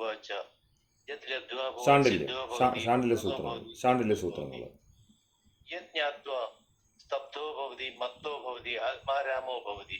അവിടെ ഭക്തി എന്ന് പറയുന്നത് തീർച്ചയായിട്ടും ഈശ്വര പ്രധാനം എന്നുള്ള ആ ലക്ഷ്യത്തിലേക്കായിട്ടല്ലേ മനസ്സിലാക്കേണ്ടത്? ആത്മാനുസന്ധാനം ഭക്തി. ഞാൻ നേരത്തെ പറഞ്ഞല്ലോ, ആത്മാവിനെ പിന്തുടരലാണ് ഭക്തി എന്ന് പറയുന്നത്. പിന്നെ ജ്ഞാനകർമ്മങ്ങൾ അതിനുള്ള സഹായം ചെയ്യും. ഇവിടെ മറ്റൊരു വ്യതിയാനം വന്നിരിക്കുന്നത്, നമ്മൾ ആദ്യം ചർച്ച ചെയ്തതുപോലെ തന്നെ ഭക്തി പ്രസ്ഥാനം എന്ന് പറയുന്ന ഒരു കാലഘട്ടം തന്നെ ഉണ്ടായിരുന്നു. അപ്പോൾ കർമ്മത്തിനൊന്നും നല്ല പ്രാധാന്യം. ഇവിടെ നമ്മൾ ധർമ്മത്തിനോ കർമ്മത്തിനോ പ്രാധാന്യം കൊടുക്കാതെ, അത് പ്രത്യേകിച്ചും ഈ നമ്മുടെ മൂർത്തി പൂജകളുമായിട്ട് ബന്ധപ്പെട്ടിട്ടുള്ള 10ാം നൂറ്റാണ്ടും അതിന് ശേഷമുള്ള ഗ്രന്ഥങ്ങളെല്ലാം തന്നെയും നിങ്ങൾ ഒന്നും ചെയ്യേണ്ട, കണ്ണടച്ചിരുന്നാൽ മതി, ഭക്തി മതി. ഇവിടെ നമ്മൾ പറയുന്നത് വേദോഖിലം ധർമ്മം മൂലം എന്ന് പറയുമ്പോൾ യഥോ അഭ്യുദയ നിശ്രേയസ സിദ്ധി ധർമ്മ എന്ന് പറയുമ്പോൾ ആ ധർമ്മം ആദ്യം പറഞ്ഞില്ലേ, സർവധർമാൻ പരിത്യജ്യ എന്ന് പറയുമ്പോഴത്തേക്കും മറ്റൊരു വ്യാഖ്യാനം ഞാൻ കേട്ടിരിക്കുന്നത്, സർവധർമാൻ പരിത്യജ്യ എന്ന് പറയുമ്പോൾ സർവ അധർമാൻ പരിത്യജ്യ എന്ന് വരെ കേട്ടിട്ടുണ്ട്. ശരിയോന്ന് അറിയില്ല. കാരണം ഇവിടെ ധർമ്മം ചര സത്യം വദ എന്ന് പറയുമ്പോൾ കൃത്യമായിട്ടും ധർമ്മം ആചരിച്ചേ പറ്റുള്ളൂ ഏത് ഘട്ടത്തിലും എന്നും കൂടി തോന്നിപ്പോകുന്നു. അതൊന്ന് വ്യക്തമാക്കാമോ? അല്ല, അതെല്ലാം അതിലുണ്ട്. ഞാൻ ആ പറഞ്ഞ ഒരു ആശയത്തോട് ചേർന്നുകൊണ്ട് നിന്നില്ല എങ്കിൽ, കാരണം ഏകാന്ത ഭക്തിയുടെ ഉപദേശമാണ് ഗീതയിലുള്ളത്. ഏകാന്ത ഭക്തി. ആ ഏകാന്ത ഭക്തിയുടെ തന്നെ മധ്യകാല അല്ലെങ്കിൽ ആധുനികകാല രൂപങ്ങളാണ് ഈ ഭക്തി പ്രസ്ഥാനങ്ങൾ. ഗീതയുടെ ഭക്തിയിൽ നിന്ന് അതിന് വ്യത്യാസമൊന്നുമില്ല. അതിന് പിന്നെ കുറച്ചുകൂടെ അതിൻ്റെ വിശിഷ്ടമായ രൂപം നമുക്ക് ഗീത ഗൂഢാർത്ഥ ദീപിക, മൗസൂന സരസ്വതി ശാങ്കര പക്ഷത്ത് നിന്നുണ്ട്. അപ്പോൾ അദ്ദേഹം ഇതെല്ലാം കണ്ടയാളാണ്. പിന്നെ 15-16 നൂറ്റാണ്ടിൽ പ്രവർത്തിച്ച മഹാനായ സന്യാസിയാണ്. ഇന്നത്തെ നമ്മളുടെ ഹിന്ദു സമൂഹത്തിൻ്റെ സൃഷ്ടിക്ക് അല്ലെങ്കിൽ ഒരു സാമാജിക ബോധത്തിൻ്റെ സൃഷ്ടിക്ക് ഒരുപാട് സംഭാവന ചെയ്തയാളാണ്. അദ്ദേഹം ദാക്ഷിണാത്യനുമാണ്, ഉത്തരാഹനുമാണ്, വംഗദേശീയൻ എന്ന് പറയും. പക്ഷേ കൂടുതൽ പ്രവർത്തിച്ച ദക്ഷിണദേശത്താണ്. അപ്പം അങ്ങനെ എല്ലായിടത്തും ഒരു അഖില ഭാരതീയനാണ്. മൗസൂന സരസ്വതി സന്യാസികൾക്കിടയിൽ, അതായത് വ്യത്യസ്ത സന്യാസികൾക്കിടയിൽ വലിയ ആദരം നേടിയ ആളാണ്. അപ്പോൾ അദ്ദേഹം പിന്നെ ശങ്കരൻ്റെ പക്ഷത്ത് നിന്നുകൊണ്ട് ചിന്തിച്ച ആളാണ്, മഹാഗ്രന്ഥങ്ങൾ എഴുതിയ ആളാണ്, മഹാപണ്ഡിതനായിരുന്നു. അതോടൊപ്പം തന്നെ സാത്വികനും സാധുവും പിന്നെ പ്രജ്ഞാചക്ഷു പിന്നെ ജ്ഞാനചക്ഷുസും ഒക്കെ ആയിരുന്നു. അപ്പോൾ അങ്ങനെ ഇരിക്കുന്ന ആൾ പിന്നെ രാമാനുജനെയും കണ്ടു, വല്ലഭനെയും കണ്ടു, പിന്നെ വിഷ്ണുസ്വാമിയെയും കണ്ടു. ഇവരെ എല്ലാം കണ്ടു, ഇവരുടെ എല്ലാം മധുനെ കണ്ടു. ഇവരുടെ എല്ലാ സമ്പ്രദായങ്ങൾക്കിടയിൽ നിന്നുകൊണ്ടാണ് ഗീത ഗൂഢാർത്ഥ ദീപിക രചിച്ചത്. അപ്പോൾ അവിടെ ഭക്തിയുടെ പ്രാധാന്യം എന്ത് എന്ന് പറഞ്ഞ് ഭക്തിയെ നിർവചിക്കുന്നുണ്ട്. അതും ആധുനിക നമ്മളിന്ന് കാണുന്ന ഭക്തി പ്രസ്ഥാനത്തിൻ്റെ കാമ്പും തമ്മിൽ വ്യത്യാസമൊന്നുമില്ല. പിന്നെ മൂർച്ചാര പറഞ്ഞ ചരിത്രപരമായിട്ടുള്ള നമ്മൾ ഇന്ന് കാണുന്ന നമ്മളുടെ ഈ പിന്നെ എഴുതിയ ചരിത്രത്തിൻ്റെ ഒരു പ്രശ്നമാണ്. എഴുതപ്പെട്ട ചരിത്രത്തിൽ നമ്മൾ ഈ കാണുന്ന 3-4 രൂപങ്ങളുണ്ടല്ലോ. ശങ്കരനോട് അദ്വൈതത്തോട് കലഹിച്ച് വന്ന മധ്വൻ്റെയും രാമാനുജൻ്റെയും വല്ലഭൻ്റെയും ഒക്കെ. സത്യത്തിൽ ശങ്കരനോട് അവർ കലഹിച്ചിട്ടില്ല. അവർ കലഹിച്ചത് ശങ്കരനോട് ആചാര്യന്മാർക്ക് കലഹമുണ്ടായിരുന്നുവെങ്കിൽ അത് 8-ാം നൂറ്റാണ്ടിൽ തന്നെ വേണം. 7-ാം നൂറ്റാണ്ടിൽ ജീവിച്ചിരുന്ന് പ്രവർത്തിച്ച മഹാനായ മഹാപുരുഷനായിരുന്നു ആദിശങ്കരൻ.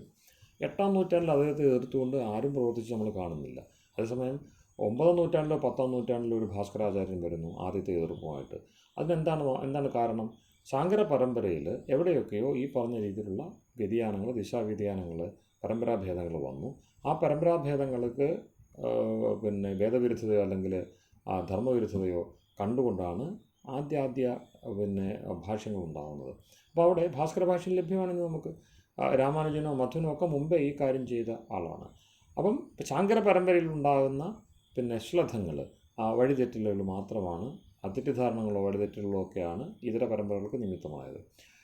ഭക്തിയുടെ അതിനൊരു യുക്തി പറയുന്നത് ഈ ശങ്കരാചാര്യരുടെ കാലത്ത് ശാസ്ത്രാർത്ഥ വാദപ്രതിവാദങ്ങളിൽ കൂടി പരാജയപ്പെട്ടവര് ഗുരുവിന്റെ കാലത്ത് നിശബ്ദമായി ഇരുന്നിട്ട് അതിനുശേഷമുള്ള ശിഷ്യഗണങ്ങള്, പരമ്പരകള് പിന്നീട് അവരാദ്യം പണ്ട് മനസ്സിൽ അടക്കി വച്ചിരുന്ന അവരുടെ ഒരു ബൗദ്ധ സങ്കല്പങ്ങള് ഇതിൽ ചേർത്ത് ശങ്കരാചാര്യരുടെ പേരിൽ എഴുതി വന്നതിനെയാണ് ഖണ്ഡിക്കേണ്ടി വന്നത് പിന്നീട് എനിക്ക് തോന്നുന്നു. അതെല്ലാം ഉണ്ടാവും അത്തരത്തിലുള്ള സമ്പ്രദായ കാലുഷ്യങ്ങൾ. കാരണം അന്ന് ബൗദ്ധ സംഘങ്ങളും ഒക്കെ വളരെ നേരത്തെ പറയല്ല, സമ്പ്രദായങ്ങൾ വളരെ പ്രബലമായിരുന്നു. അപ്പോൾ അവിടെ ശുദ്ധ വൈദികതയാണ് ആദിശങ്കരൻ പ്രതിനിധാനം ചെയ്തിരിക്കുക. അതിനെ വഴിയുള്ളൂ. കാരണം അദ്ദേഹം അത് വേദപ്രാമാണ്യം ഉൾപ്പെടെയുള്ള കാര്യങ്ങളെല്ലാം വളരെ നിസ്സംശയം വ്യക്തമാക്കിയിട്ടുള്ളതാണ്. അപ്പോൾ ആ പരമ്പരയിൽ വന്നിട്ട് പിന്നുണ്ടായ പിന്നെ വിഷയങ്ങൾ ഈ നേരത്തെ പറഞ്ഞ തർക്കഭാഷ്യങ്ങളൊക്കെ അതിനിടയ്ക്ക് വന്നു. പിന്നെ അതിനോടുള്ള പ്രതികരണമായിരിക്കാം ഇത്. അപ്പോൾ അവിടെ എന്തായാലും എൻ്റെ കാഴ്ചപ്പാടിൽ ഇത്രയും ഭക്തി അവതരിപ്പിച്ച, ഇത്രയും ഭക്തിയുടെ ഭാഷയിൽ ജ്ഞാനാദി വ്യവഹാരങ്ങളെ പിന്നെ നിർണയിച്ച, എന്ന് മാത്രമല്ല ഭക്തിയല്ലാതെ ഈശ്വരനല്ലാതെ വേറൊരു സത്തയ്ക്ക് ഒരു കാര്യമില്ലെന്ന് പറയാൻ വേണ്ടിയാണ് ഈ അദ്വൈതവാദം മുന്നോട്ട് വെച്ചത്. അദ്വൈതവാദത്തിൻ്റെ കാമ്പെന്തുവാ? ഈശ്വരൻ്റെ സത്തയുടെ സ്ഥിരീകരണമല്ലേ. അദ്വൈതവാദത്തിൻ്റെ കാമ്പെന്തുവാണ്? ബ്രഹ്മസത്തായ നിങ്ങൾ ശ്രദ്ധിക്കുന്നില്ല, അതിനെ ശ്രദ്ധിക്കുക. ഏറ്റവും കൂടുതൽ ശ്രദ്ധിക്കേണ്ടതിനെ ശ്രദ്ധിക്കുന്നില്ല. മറിച്ച് ഓരോ വാദം കൊണ്ടുവരികയാണ്. ക്ഷണത്തെ ചിലർ ക്ഷണികവാദികൾ, ചിലർ ശൂന്യവാദികൾ, ചിലർ പിന്നെ പ്രപഞ്ചവാദികൾ, പിന്നെ ചിലർ പിന്നെ ജീവവാദികൾ. ഇങ്ങനെ വാദങ്ങളുടെ വല്ലാത്ത കോലാഹലം നടക്കുന്നിടത്തോടെ എന്തിനാണ് ഈ ശ്രദ്ധിക്കേണ്ടതിനെ ശ്രദ്ധിക്കാതെ വേറെ കാര്യങ്ങളെ നിങ്ങൾ പ്രമാണമാക്കുന്നത്? അതിനെല്ലാം ഖണ്ഡിച്ചു. ജീവനാണ് മുഖ്യം, അതിനെ ഖണ്ഡിച്ചു. പിന്നെ പ്രകൃതിയാണ് മുഖ്യം, അതിനെ ഖണ്ഡിച്ചു. എന്നിട്ട് ഈശ്വരനാണ് മുഖ്യമെന്ന വേദതാത്പര്യത്തെ നിർദ്ധരിച്ചു നൽകുക എന്നുള്ള മഹാകർമ്മമാണ് അദ്വൈത ദർശനത്തിലൂടെ ചെയ്യുന്നത്. അപ്പം അവിടെ രണ്ടല്ലാത്ത വസ്തു എന്ന് പറയുന്നത്, നമുക്ക് രണ്ടല്ലാത്തൊരു വസ്തു വേണം. നമുക്ക് ഒരു ശരണാഗതി ആവേണ്ട ബുദ്ധിയുള്ള ഒരുവന് ഒരു കൃത്യമായ ലക്ഷ്യവും ഒരു വഴിയും കിട്ടണം, അല്ലേ? യാനത്തിന് വഴി എന്ന് പറയുന്നത് വളരെ ചുമ്മാ വെറുതെ അലഞ്ഞിരിക്കാനുള്ളതല്ല വഴി, ലക്ഷ്യത്തിലേക്ക് നീങ്ങേണ്ടതാണ്. അപ്പം ലക്ഷ്യത്തിലേക്ക് നീങ്ങുവാൻ വേണ്ടി ഉത്സാഹിക്കുന്ന ഒരു ആത്മാവിന് കൃത്യമായിട്ട് ഇതാണ് എന്ന് പറയാൻ കഴിയണം. അതേ ശങ്കരൻ ചെയ്തുള്ളൂ. അതാണ് അദ്ദേഹത്തിൻ്റെ അദ്വൈത പ്രസ്ഥാനം എന്ന് പറയുന്നത്. അപ്പം അതിനുവേണ്ടി എന്ത് ചെയ്തു? വ്യാവഹാരികങ്ങളായിട്ടുള്ള കുറേ കാര്യങ്ങളുണ്ട്, അതിനെ മാറ്റി നിർത്തി പ്രാതിഭാസികത്തെ വേർതിരിച്ചു, പാരമാർത്ഥിക സത്തയുടെ പ്രാധാന്യം കാട്ടിത്തന്നു. പാരമാർത്ഥിക സത്ത സ്വയംഭുവായത് ബ്രഹ്മമേ ഉള്ളൂ, സ്വയംഭൂ ബ്രഹ്മ. അപ്പോൾ അതിനെ നിർദ്ധരിച്ച് നൽകുക എന്നുള്ള കർമ്മമാണ് അദ്ദേഹം ചെയ്തത്. കോലാഹലങ്ങൾ, വാദകോലാഹലങ്ങൾ, ഈ ഗ്രന്ഥങ്ങളും ഒരുപാട് ഗ്രന്ഥങ്ങളെ വെച്ചുകൊണ്ടുള്ള തർക്കവിതർക്കങ്ങൾ, അതിനെല്ലാം എടുത്ത് കളഞ്ഞതിന് ശേഷം പാരമാർത്ഥിക സത്യത്തെ സ്ഥാപിക്കുക എന്ന കർമ്മമാണ് ശങ്കരൻ ചെയ്തത്. ഭക്തിക്ക് ഇതിനേക്കാൾ നല്ലൊരു സ്ഥിരീകരണം വേറെ ആർക്കും നൽകാൻ കഴിഞ്ഞിട്ടില്ല. ഭക്തി ഏകാന്തമാവണം. ആ ഏകാന്ത ഭക്തിക്കുള്ള ഏറ്റവും മികച്ച വഴിയാണ് അദ്വൈത ദർശനം, ശങ്കരൻ്റെ പക്ഷത്ത് നിന്നുകൊണ്ട്. അതിനുശേഷം വന്നവരെ നമുക്ക് തത്കാലം നോക്കണ്ട, കാരണം ശങ്കരകൃതികൾ ദൈവാധീനത്താൽ സുരക്ഷിതങ്ങളാണ്. അപ്പോൾ അങ്ങനെ അത് വീണ്ടെടുത്ത് നൽകുകയാണ് ഗീതാ ഗൂഢാർത്ഥ ദീപികയിൽ മധുസൂദന സരസ്വതി, അതിനെപ്പോലുള്ള ആചാര്യന്മാർ. അപ്പോൾ അവരത് ചെയ്തിട്ടുണ്ട്. നമ്മളത് നോക്കുന്നില്ല, നമ്മളത് ശ്രദ്ധിക്കാതെ ഈ കാണുന്ന എന്തൊക്കെയോ വാദങ്ങൾ ഈ ചരിത്രകാരന്മാർ എഴുതി കൂട്ടുന്നതൊക്കെ വായിച്ചിട്ട് ദഹനക്കേട് ഉണ്ടായിട്ടുള്ള ആളുകളുടെ എഴുത്തുകളാണ് മിക്കവാറും നമുക്ക് കേൾക്കുന്നത്. അതുകൊണ്ടാണ് ദക്ഷിണദേശത്ത് ഭക്തിപ്രസ്ഥാനം ഉണ്ടായി. അപ്പം മീര ഉൾപ്പെടെയുള്ള ആളുകളെ എന്ത് ചെയ്യണം? രാമദാസിനെയും രാമാനന്ദനെയും ഒക്കെ എന്ത് ചെയ്യണം? അങ്ങനെ എത്രയോ പേരുണ്ട്. തുളസിദാസിനെ എന്ത് ചെയ്യണം? രാമഭക്തി ജയ് ശ്രീറാംജിക്ക് പറഞ്ഞുകൊണ്ട് നടക്കുന്ന മനുഷ്യരെ എന്ത് ചെയ്യണം? അപ്പോൾ അവിടെ ഭക്തിയും വിഭക്തിയും ഒന്നുമില്ല. അത് നമ്മൾ ഒന്നും വേണ്ട. അത് കൊണ്ടുവന്നിട്ട് ഇത്തരം തർക്കം കൊണ്ടുവന്നിട്ട് എന്ത് ചെയ്തു? മേൽപ്പത്തൂരിന് വിഭക്തിയും പൂന്താനത്തിന് ഭക്തിയും കൊടുത്തു. എന്താണ്? ഇപ്പോൾ മേൽപ്പത്തൂർ ഭക്തനല്ലേ? ഭക്തിയുടെ കാര്യത്തിൽ എന്ത് ന്യൂനതയുള്ളത്? വ്യാകരണം പഠിക്കുകയും പ്രചരിപ്പിക്കുകയും ചെയ്തുകൊണ്ട് ഭക്തി നഷ്ടപ്പെടുമോ? പൂന്താനം അതിന് പ്രാധാന്യം കൊടുത്തില്ല, കർമ്മസിദ്ധാന്തത്തിന് പ്രാധാന്യം കൊടുത്ത് സംസാരിച്ചു, അതുകൊണ്ട് അദ്ദേഹത്തിന് വിഭക്തി നഷ്ടപ്പെടുമോ? ഒന്നുമില്ല, ചുമ്മാതെ പറയുന്നതാണ്. വിഭക്തി അറിയാത്ത, വിഭക്തി പ്രയോഗിക്കാതാണ് ജ്ഞാനപ്പാനെ രചിച്ചിരിക്കുന്നത്. ഇവരെന്ത് ഉദ്ദേശിക്കുന്നത്? ഭക്തിയില്ലാതെയാണോ നാരായണീയൻ രചിച്ചിരിക്കുന്നത്? നാരായണീയൻ സംസ്കൃതത്തിൽ രചിച്ചു എന്നതുകൊണ്ട് ഭക്തിക്ക് എന്തെങ്കിലും കുറവ് വന്നു? ഒന്നുമില്ല. അപ്പോൾ അതൊക്കെ കപോല കൽപ്പനകളാണ്. ഇന്ന് മാത്രമല്ല, ആചാര്യന്മാർക്കിടയിൽ ആവശ്യമില്ലാത്ത വിഭ്രമങ്ങൾ സൃഷ്ടിക്കാനും മതഭേദങ്ങൾ ഉണ്ടാക്കാനുള്ള ശ്രമമാണ്. ഏത് മാർഗത്തിലാണോ പൂന്താനം ഉപാസിച്ചത് അതേ മാർഗത്തിലാണ് നാരായണ ഭട്ടതിരി ഉപാസിച്ചിരിക്കുന്നത്. അവർ രണ്ട് തരത്തിൽ അതിൻ്റെ പ്രകാശനം ചെയ്തു എന്ന് മാത്രമേ ഉള്ളൂ. പ്രകാശന ഭേദമുണ്ടാകും. ഞാൻ പറഞ്ഞല്ലോ, ജ്ഞാനത്തെ നിങ്ങൾ എത്ര അളവിൽ മിശ്രണം ചെയ്യുന്നു, കർമ്മത്തെ എത്ര അളവിൽ മിശ്രണം ചെയ്യുന്നു, അതിനകത്ത് വ്യത്യാസമുള്ളൂ. ഭക്തി ഇല്ലാതെ യാതൊരു മാർഗവുമില്ല. എന്നുവെച്ചാൽ നടുനായകത്വവും ഭക്തിയുടേതാണ്. അപ്പോൾ അത് വേദമാണ് ആ പദം പ്രദർശനം ചെയ്തിരിക്കുന്നത്. വേദത്തിൽ മാത്രമേ ഭക്തിയുടെ അനന്യമായിട്ടുള്ള ഈ പദപ്രദർശനമുള്ളൂ. അതിനാണല്ലോ ഈശാവാസ്യമിതം സർപ്പം. അപ്പുറത്തേക്ക് ഭക്തിയുടെ പ്രഖ്യാപനം ഇനി എന്താണ് വേണ്ടത്? എല്ലാറ്റിനെയും തള്ളിക്കളയുക, ഈശ്വരനെ കൊണ്ട് മൂടുക, അതാണ് ഭക്തി. അതിനെയാണ് ഇവരെല്ലാം കാലാകാലങ്ങളിൽ അവരവരുടെ ആവശ്യമനുസരിച്ച്, അല്ലെങ്കിൽ കാലത്തെ അവർ എങ്ങനെ ഏറ്റെടുത്തു അതനുസരിച്ച് ആ സാമൂഹ്യ സ്ഥിതിയെ അറിഞ്ഞുകൊണ്ട് അവരതിനെയെല്ലാം പ്രവർത്തിപ്പിച്ചുകൊണ്ട് പോയത്. അപ്പോൾ അവിടെ തർക്കവിതർക്കങ്ങൾ വേദത്തിൽ നിന്ന് അകന്നതുകൊണ്ടുണ്ടാകുന്നതാണ്. ദയാനന്ദ സരസ്വതി അത് മാത്രമേ അവിടെ ചെയ്തിട്ടുള്ളൂ. ആര്യസമാജത്തിൻ്റെ അല്ലെങ്കിൽ ദയാനന്ദ സരസ്വതിയുടെ പേരിൽ ആണയിടുന്ന പലരെയും നമുക്ക് മാറ്റി നിർത്തേണ്ടതുണ്ട്. ദയാനന്ദ സരസ്വതി ആകെ ചെയ്തത് ഭക്തിയുടെ തനി പ്രദർശനമാണ്. അതിന് നിങ്ങൾ ആര്യാഭിനയം മാത്രം വായിച്ചാൽ മതി. ബാക്കി ഗ്രന്ഥങ്ങളെല്ലാം അതിൻ്റെ വ്യാഖ്യാനങ്ങളാണ്. മൂലവേദമന്ത്രത്തിൽ എന്താണ് ഭക്തിയെന്ന് കൃത്യമായിട്ട് പറയുന്നുണ്ട്. ആ ഭക്തിയുടെ പരമപ്രകാശനമാണ് ഹിന്ദിയിൽ ആര്യാഭിനയം എന്ന ഗ്രന്ഥം ചെയ്തിരിക്കുന്നത്. എന്താണ് ആര്യത്വം? എന്താണ് ആര്യ? ഈശ്വരപുത്ര. ഈശ്വരനെ പിതാവ് എന്ന് കണ്ട് ഉപാസിക്കുന്നവനെയാണ് ആര്യൻ എന്ന് പറയുന്നത്. അവൻ്റെ വ്യവഹാരം എന്തായിരിക്കണം? അവൻ എങ്ങനെയാണ് കാര്യങ്ങൾ ചെയ്യുന്നത്? അവൻ്റെ പ്രാർത്ഥന എന്താണ്? അവൻ്റെ ഉപാസന എന്താണ്? അവൻ്റെ സ്തുതി എന്താണ്? അതാണ് ഈ ആര്യാഭിനയത്തിൽ പ്രകാശനം ചെയ്തിരിക്കുന്നത്. അത് കർമ്മത്തെ എങ്ങനെ സ്വാധീനിക്കുന്നത്? ചന്ദ്രശേഖരനെ കണ്ടുകൊണ്ട് നോക്ക്. രാമപ്രസാദ് ബിസ്മിൽ എങ്ങനെ റാനഡെ, ഗോഖലെ, ഇവരെയൊക്കെ എങ്ങനെയാണ് ആ ഗ്രന്ഥം സ്വാധീനിച്ചതെന്നുള്ള ചിന്തിക്ക്. തിലകനെ സ്വാധീനിച്ചതെങ്ങനെ? എല്ലാ ദിവസവും ആര്യാഭിനയത്തിലെ ഒരു മന്ത്രത്തിൻ്റെ അർത്ഥം വായിച്ച് ഗ്രഹിക്കാതെ ചന്ദ്രശേഖർ ആസാദ് ഒരു ദിവസം ആ ശുഭാരംഭം കുറിക്കില്ലായിരുന്നു, ഒരു കാര്യത്തിലേക്ക് തുനിയില്ലായിരുന്നു.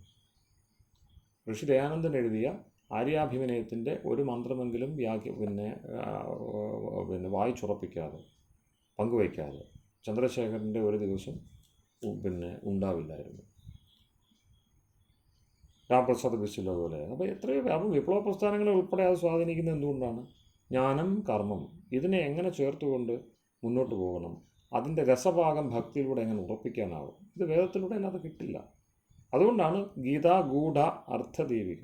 ഗീതയുടെ ഗൂഢാർത്ഥത്തെ ഗ്രഹിക്കുവാൻ വേണ്ടിയാണ് അതിന് ദീപിക ചെയ്തത് ഔസേപ്പ് സരസ്വതി. അവിടെ അദ്ദേഹം ഭക്തിയെ നിർവചിക്കുന്നത് ശ്രദ്ധിക്കുക. അപ്പോൾ ഒരു പരമ്പരയിലും വൈദികമായിട്ടുള്ള തനി ഭാരതീയമായിട്ടുള്ള ഒരു പരമ്പരയിലും ഭക്തി മുഖ്യമാവാതെ മാറുന്നില്ല. ഭക്തിയെ വേർതിരിച്ചുകൊണ്ടൊരു പ്രസ്ഥാനം ഈ മധ്യകാലത്ത് വരാൻ കാരണം എന്തെന്നും കൂടെ ചിന്തിക്കുക. എനിക്ക് തോന്നുന്നു സമയം ഒരുപാടായി, നമ്മൾ 2 മണിക്കൂറിലേക്ക് കടക്കുന്നു. അപ്പം ഇത്രയേ ഉള്ളൂ. സാമൂഹ്യമായിട്ട് ഒരുപാട് കാലുഷ്യങ്ങൾ, ബൗദ്ധ സമ്പ്രദായങ്ങൾ, അതായത് നാസ്തിക സമ്പ്രദായങ്ങളുടെ പെരുക്കം, ചാർവാകത്തിൻ്റെയും ബൗദ്ധത്തിൻ്റെയും ജൈനത്തിൻ്റെയും അതുപോലെ ശൈവം, വൈഷ്ണവം, ഇങ്ങനെയൊക്കെ ഇതെല്ലാം പിരിഞ്ഞ് ചെറിയ ചെറിയ നിമിത്തങ്ങളെ കൊണ്ട് പിരിഞ്ഞകന്നു. അതുപോലെ സമ്പ്രദായങ്ങൾ, ആൾദൈവങ്ങൾ, ചില പ്രത്യേക ആചാര്യന്മാരുണ്ടാക്കിയ കാലുഷ്യങ്ങൾ, ഗുരുപരമ്പരകളെന്ന് പറഞ്ഞ് അങ്ങനെ വന്ന ഇതെല്ലാം ഇരിക്കെ ഭക്തിയാവുന്ന ആയുധം പ്രയോഗിക്കാതെ ജ്ഞാനം കൊണ്ടോ കർമ്മം കൊണ്ടോ തടയാനാവില്ല, മൂലത്തിലേക്ക് ആളുകളെ പ്രവേശിപ്പിക്കാനാവില്ല എന്നതുകൊണ്ടാണ് ഭക്തി പ്രസ്ഥാനം ആരംഭിച്ചത്. അതുകൊണ്ടാണ് ജ്ഞാനപ്രസ്ഥാനവും കർമ്മപ്രസ്ഥാനവും ഒന്നുമില്ല, മറിച്ച് ഭക്തി പ്രസ്ഥാനമുണ്ട്. ഈ ഭക്തിയുടെ നിരന്തരമായ ദീപനം, ഉദ്ദീപനം, പ്രജ്വാലനം അത്യാവശ്യമാണ്. അതിനുള്ളൊരു ഉത്തമ കൃതിയായിട്ടാണ് ആയതുകൊണ്ടാണ് ഗീത മറ്റ് എന്തിലും മുന്തി നിൽക്കുന്നത്. ഭാഗവതം ഒരംശം വരെ അത് ചെയ്യുന്നില്ല എന്ന് പറയാൻ കഴിയില്ല. ഭാഗവതത്തിൽ ചില കുഴപ്പങ്ങളുണ്ട്. പക്ഷെ അതിൽ ഒരുപാട് അതിശയോക്തി അപ്പോൾ അവിടെ ഈ ഭക്തി കൂടുതൽ ഭാവാത്മകമായി പോകുന്ന, അതുകൊണ്ട് തന്നെ ജ്ഞാനത്തിൽ നിന്ന് വളരെ അകന്നു പോകുന്ന, അതോടൊപ്പം കർമ്മത്തിൽ നിന്നും അകന്നു പോകുന്ന. നേരത്തെ പറഞ്ഞല്ലോ, നമ്മളുടെ ശരിയായ ഭക്തി ജ്ഞാനമിശ്രവും കർമ്മമിശ്രവുമായിരിക്കാം. രാമാനുജാദികൾ അത് വ്യക്തമാക്കിയിട്ടുണ്ട്. അവരവരുടെ ജീവിതം കൊണ്ട് അത് ചെയ്ത് കാണിച്ചിട്ടുണ്ട്. രാമാനുജനും മറ്റും ജീവിച്ച ജീവിതം ചെറിയ ജീവിതമാണോ? വലിയ ജീവിതമാണ് ജീവിച്ചത്. അപ്പം നമ്മൾ അവരെ ശങ്കരാചാര്യരോടൊപ്പം വന്ദിക്കുന്നത്, ഗുരുവന്ദനം ചെയ്യുന്നത്, വന്ദിക്കുന്നത് എന്തുകൊണ്ടാണ്? അത്തരം കർമ്മങ്ങൾ അവർ ചെയ്തിട്ടുണ്ട്. അപ്പം അതെങ്ങനെ സാധിച്ചു? ഈ മിശ്രണം കൃത്യമാകണം. അപ്പോൾ ഭക്തിയിൽ ജ്ഞാനം എത്ര രസഭാഗത്തിൽ ചേരണം, കർമ്മം എത്ര രസഭാഗത്തിൽ ചേരണം എന്നിടത്താണ് വൈദഗ്ധ്യം അപേക്ഷിതമായിരിക്കുന്നത്. അത് വൈദികമായ ഗുരുപരമ്പരയെ ശരണീകരിക്കാതെ യാതൊരു മാർഗവുമില്ല എന്നാണ് എല്ലാ ഭക്തി പ്രസ്ഥാനങ്ങളുടെയും പരിശോധിച്ച് കഴിഞ്ഞാൽ, ആകത്തൊക്കെ പരിശോധിച്ച് കഴിഞ്ഞാൽ മനസ്സിലാകുന്നത്. ഭക്തി എന്ന പേരിൽ ഇന്ന് നടക്കുന്ന കച്ചവടങ്ങൾ അതും ഈ മൂലസമ്പ്രദായങ്ങളുമായിട്ട് യാതൊരു ബന്ധവുമില്ല. പഞ്ചരാത്രത്തെയൊക്കെ നമുക്ക് ആ മൂലസമ്പ്രദായമായിട്ട് കാണാൻ കഴിയും. നമ്മുടെ സമയം പോകുന്നതുകൊണ്ടാണ് ഞാൻ പറയുകയാണ്. ഇപ്പൊ ഇവിടെ ഭക്തി എന്ന് പറയുമ്പോൾ ഞാൻ എന്ന് പറയുന്ന ഒരു വ്യക്തി ഈ ശരീരത്തോട് കൂടിയതും എന്നിൽ നിന്ന് വേറെ കുറച്ച് അകലെ നിൽക്കുന്ന മറ്റൊരു പ്രഭാവം ഈശ്വരൻ്റെതും. അതേസമയത്ത് ഇവിടെ സത്യത്തില് ഭഗവത്ഗീതയിൽ ഒരു കാര്യം ഇടയ്ക്ക് ഞാൻ ഓർക്കാറുണ്ട്. അഹം വൈശ്വാനരാഭൂത്വ അപചാമ്യന്യം ചതുർവിധം. ഞാൻ ഭക്ഷണം കഴിച്ചിട്ട് അത് ദഹിപ്പിക്കുന്നത് എന്നിൽ കുടികൊള്ളുന്ന ഈശ്വരന്റെ പ്രഭാവമാണെന്ന് അറിയുമ്പോൾ ഞാൻ എന്നിൽ നിന്ന് വേറെ മാറി നിൽക്കുന്ന ഒരു ഈശ്വരനെ കണ്ട് വണങ്ങി തൊഴുത് നമസ്കരിച്ച് ഭക്തി പ്രസ്ഥാനത്തിന്റെ ആ ട്രാക്കിൽ കൂടി പോകുമ്പോൾ നമ്മള് യഥാർത്ഥത്തില് അങ്ങ് പറഞ്ഞ ശരിയാണ്. ഭഗവാൻ ശ്രീകൃഷ്ണനെ കാണുന്നത് ഒരിക്കൽ അർജുനൻ യുദ്ധത്തിന് ശേഷം ചോദിച്ചു, അങ്ങ് അന്ന് പറഞ്ഞ ഭഗവത്ഗീത എനിക്ക് അന്ന് മുഴുവൻ വ്യക്തത ഒന്നുകൂടി പറയാമോ എന്ന് ചോദിച്ചപ്പോ ഇനി അത് പറയാൻ സാധ്യമല്ല. ആ യോഗാരൂഢനായിട്ടുള്ള അവസ്ഥയിലെ സാധ്യമാകും. അവിടെ എന്താണ് ബ്രഹ്മാർപ്പണം, ബ്രഹ്മഹവീർ, എന്തിനാ പറയുന്നത്? ബ്രഹ്മാർപ്പണമാണ് പറയുന്നത്, ബ്രഹ്മാഗ്നിഹോത്രമാണ് പറയുന്നത്. ബ്രഹ്മാർപ്പണമല്ലേ പറയുന്നത്. അത് ശ്രീകൃഷ്ണാർപ്പണമെന്ന് പറയുന്നില്ല. സർവം ശ്രീകൃഷ്ണാർപ്പണ വസ്തു നമ്മൾ പറയുന്നതാണ്. അത് നമ്മൾ ആ മാന്യദേഹത്തോട്, ആ മഹാത്മാവിനോടുള്ള നമ്മളുടെ പ്രത്യേകതരം വിനയം കൊണ്ട് നമ്മൾ എന്ത് ചെയ്യുന്നു, അങ്ങനെ പറഞ്ഞു പോകുന്നേ ഉള്ളൂ. കാരണം അതായത് ഒരു ആത്മാവെന്ന നിലയിൽ അദ്ദേഹം അത് അർഹിക്കുന്നുണ്ട്. പക്ഷേ അദ്ദേഹം പരമാത്മാവാണെന്ന് പറഞ്ഞാൽ പരമാത്മഭാവത്തിൽ നിന്നുകൊണ്ട് നമ്മളോട് സംസാരിച്ചു എന്നത് നേരെ പറയുന്നുണ്ടല്ലോ. ഞാൻ അറിയുന്നു, നീ അറിയുന്നില്ല, അത്രേ ഉള്ളൂ. നമ്മൾ തമ്മിലുള്ള വ്യത്യാസം അത്രേ ഉള്ളൂ. ഞാനത് അറിയുന്നു, നീ അതറിയുന്നില്ല. നീ അതറിഞ്ഞു കഴിഞ്ഞാൽ എന്തായി? അതായി, അത്രേ ഉള്ളൂ. അപ്പോൾ അത്രേ ഉള്ളൂ. നമ്മൾ ഇന്നത്തെ എനിക്കൊന്ന് വളരെ നീണ്ടുപോയി. പ്രേമകുമാർജിയൊക്കെ പോയി എന്ന് തോന്നുന്നു. ശരി എന്നാ, ശരി. നമസ്തേ. നമസ്തേ. തീർച്ചയായിട്ടും ഇനിയും കാണാം. നമസ്തേ ആചാര്യ. അടുത്ത ക്ലാസ്സിൽ ഭക്തിയുടെ ഒരു നിർവചനം കിട്ടിയാണ്. ആത്മാനുസന്ധാനം ഭക്തി, അതൊന്നുകൂടെ ചിന്തിക്കുക. ആത്മാനുസന്ധാനം ഭക്തി, അതാണ് നാരദൻ പറയുന്നത്. മുകുന്ദൻ മാഷ് പറഞ്ഞ പോലെ ശാണ്ഡില്യത്തിലും എല്ലാം ഉണ്ടത്. നമുക്ക് ചർച്ച ചെയ്യാം. നമസ്തേ. പരമപ്രേമ രൂപ, പരമപ്രേമം.